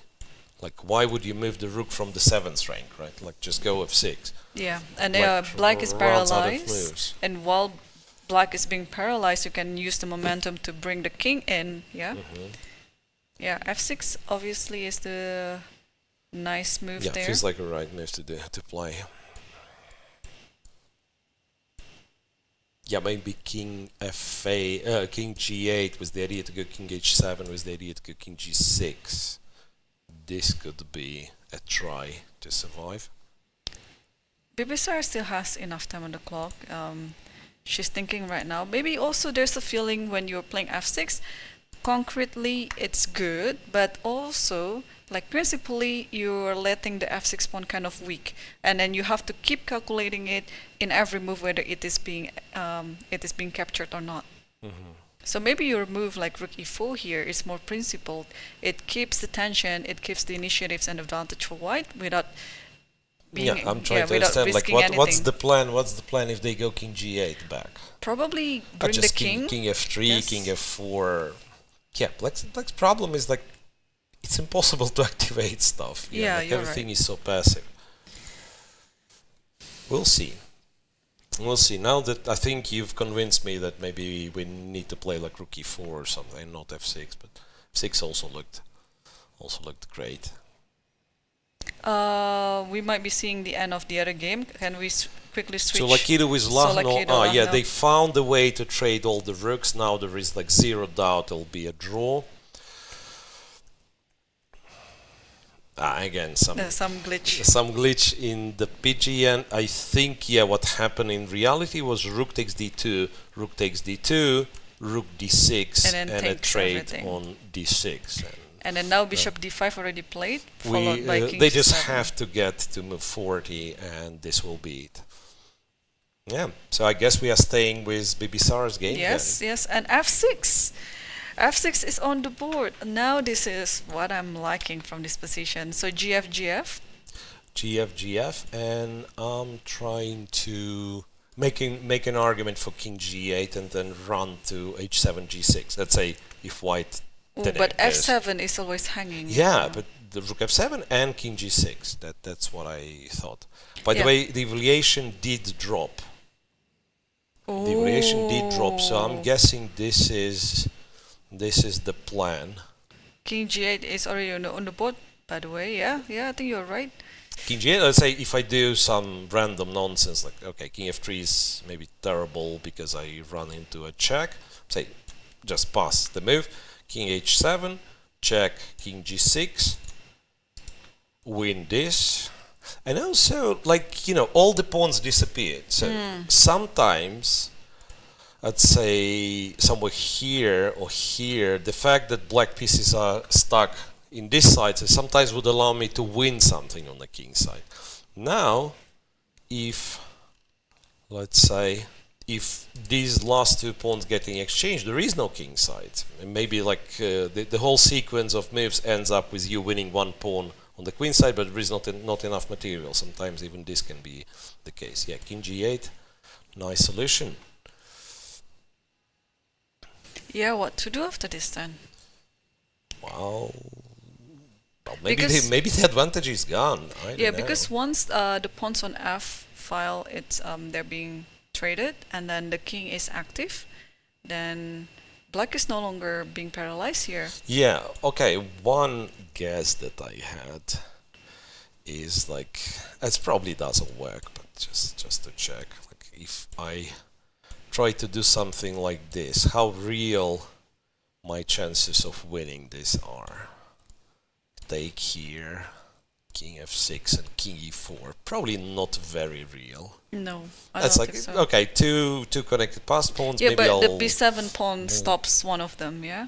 Yeah, and also let's not forget you run here, Yes. and bishop and the pawn do not win. So it's like an extra layer of Bibisara protection. played king f1. King f1. King f1 King h7 is on the board. confusing. Yeah, king h7 is such a nice counter ideas there. Yeah, that's a nice resource. And I don't think you can allow king g6 without anything. Yeah, because you'll drop the pawn. Yep. So you have to take f7 You're now. forced to. Yeah, you're forced to take king to g6, and okay, you move somewhere maybe not even so important where you go because king g6.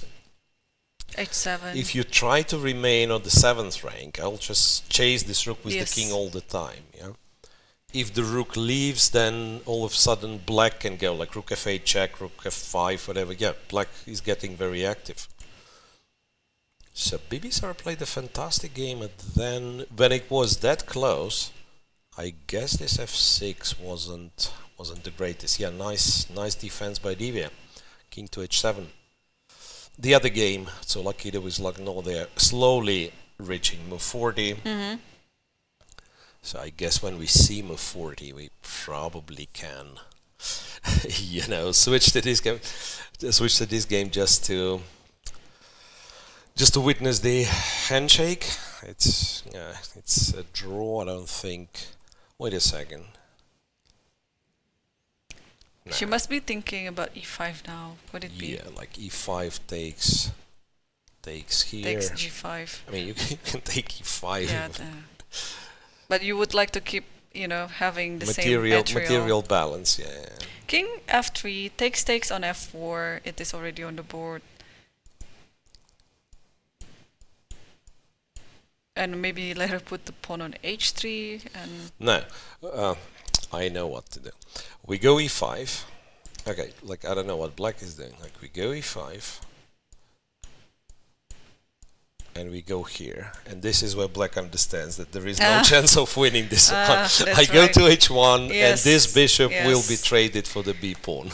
So this is like really impossible to lose. And there is a draw offer after the move b4 by Kateryna Lagno, and therefore which was accepted by Tsolakidou, and therefore this is our Fourth game. result. Yeah, fourth out of that's ended five. today. So we have 2 draws and 2 decisive wins results. for black. Yes, and Goryachkina. potentially the other one, we still don't know what's going to happen here because, okay, Rook F7 is already played, by the way. Yeah. And Okay, we are then- waiting for this one. Yeah, Rook F7, King Rook G6. takes F7, King to G6, And Rook back E7. to E7. Yes, and King takes F6. There might be, you mentioned about this repetition, Rook H7, King G6, Rook E7. It could happen, you know. And they on their move 38 right now. So She will definitely repeat it couple Yes. or maybe once to get closer to the time control, and then of course, well, Bibisara will have to reflect and kind of reevaluate her chances. Like, is there a way, like plays for the win, or maybe the whole advantage is gone? I think they will Yep, repeat King for G6, sure. King G6. not much of a hesitation from Divya. Rook E7 Rook is to E7. already on the board, and King F6 should come automatic as well. Because yeah, for both sides, it's very hard to play for if you refuse to draw. It's very hard to play for a win. Like there's no easy way to do it, and whoever tried to force the situation, she might get punished. Yeah. So what is the move numbers? It's King G6. They already here, entered the move 40. Here, and this is move 40. Yes, they already, and that's why Divya just got up, and Rook H7 is on the board. Rook H7. So Bibisara. And Bibisara, from the video I saw, she over the draw, which was they accepted. just agreed the draw. Yeah. Well, what an unexpected conclusion to this 7th round. I was ready to stay on and on and on, to be honest, but yeah. Yeah, it was, I think, quite a good save by Divya, yeah, because the whole time, I think Bibisara was the one with all the initiatives, and yeah, they're analyzing the game right now, which might be, you know, I mean, no other games currently going on, so you can actually talk Yeah, in well, the it's a in the rare venue. case where you aren't allowed to analyze your game in the playing hall. But since all the games already finished, then you can actually shout. Yeah. Have this feeling it's a bit of a mist for Bibisara. It is. It was a miss, and totally. I mean, usually in such a position like that, I was very confident that Bibisara would be able to find all the winning sequences. But probably at some point with all these pawn moves, she was a bit too fast. Even though she had quite some time on the clock before move 40. I think 8 minutes left on the clock, but I think her decision was a bit too fast. But anyway, Miro, what a day we have today for round 7. Let's remind ourselves on the result of today's games. Yep, and on the top Goryachkina board wins, and so does Tan Zhongyi. So we have 2 kind of people running away. Yes, yeah? and then the 3 draws, Bibisara versus Divya, we just saw. Stavroula Kateryna Lagno is also quite a level game, and Elisabeth Paehtz Koneru, I think the game didn't even start. Yeah, well, it Yeah, did, but it did, they but yeah, it relatively quickly found the way to, or rather Elisabeth found the way to offer the repetition, Yes, and Koneru and was accepted by had Koneru too. no intention, and I think objectively no reason not to accept the repetition. Yes, yeah. and let's update ourselves on the standings after round 7. On the top, we still have Goryachkina Aleksandra leading alone with 6 points out of 7. 6 for Goryachkina, 5 for Tan Zhongyi, and Yes. 4.5 clear third is Stavroula Tsolakidou. These are the players who are fighting for first, even mathematically, right? Yes. Because, well, those on 4 points, well, theoretically you could say Goryachkina loses 2, and what's funny, I said those on 4 points. I just realized that it's Bibisara alone. Yeah. Yes, it is Bibisara alone on 4 points. Okay, so the day has come to the end. It's quite short, but let's talk about game by game. What happened on the first game? Chronologically, Yes. right? So first was a very quick draw by Elisabeth Paehtz and Humpy Koneru. In a Gioco Piano. Yep, there was a Gioco Piano. Well, move repetition was offered and accepted, so 14 moves only. And the second game to finish was the game between Munguntuul versus Goryachkina, which was won by Goryachkina in a very nice tactical blow in the end, but I think it's also thanks to the blunder that Munguntuul did in the middle of the game. And the third one... Yeah, it was Tan Zhongyi's win against Salimova in a very sharp, very complex game. Well, third analysis is needed to tell what was going on the board, but at the end she was very precise converting her advantage. And the game between Stavroula Tsolakidou versus Kateryna Lagno, it was a very level game from start to finish. There was some ideas for both sides to try to play for a win, but I think it was quite a fair result that was ending with a draw. Yeah.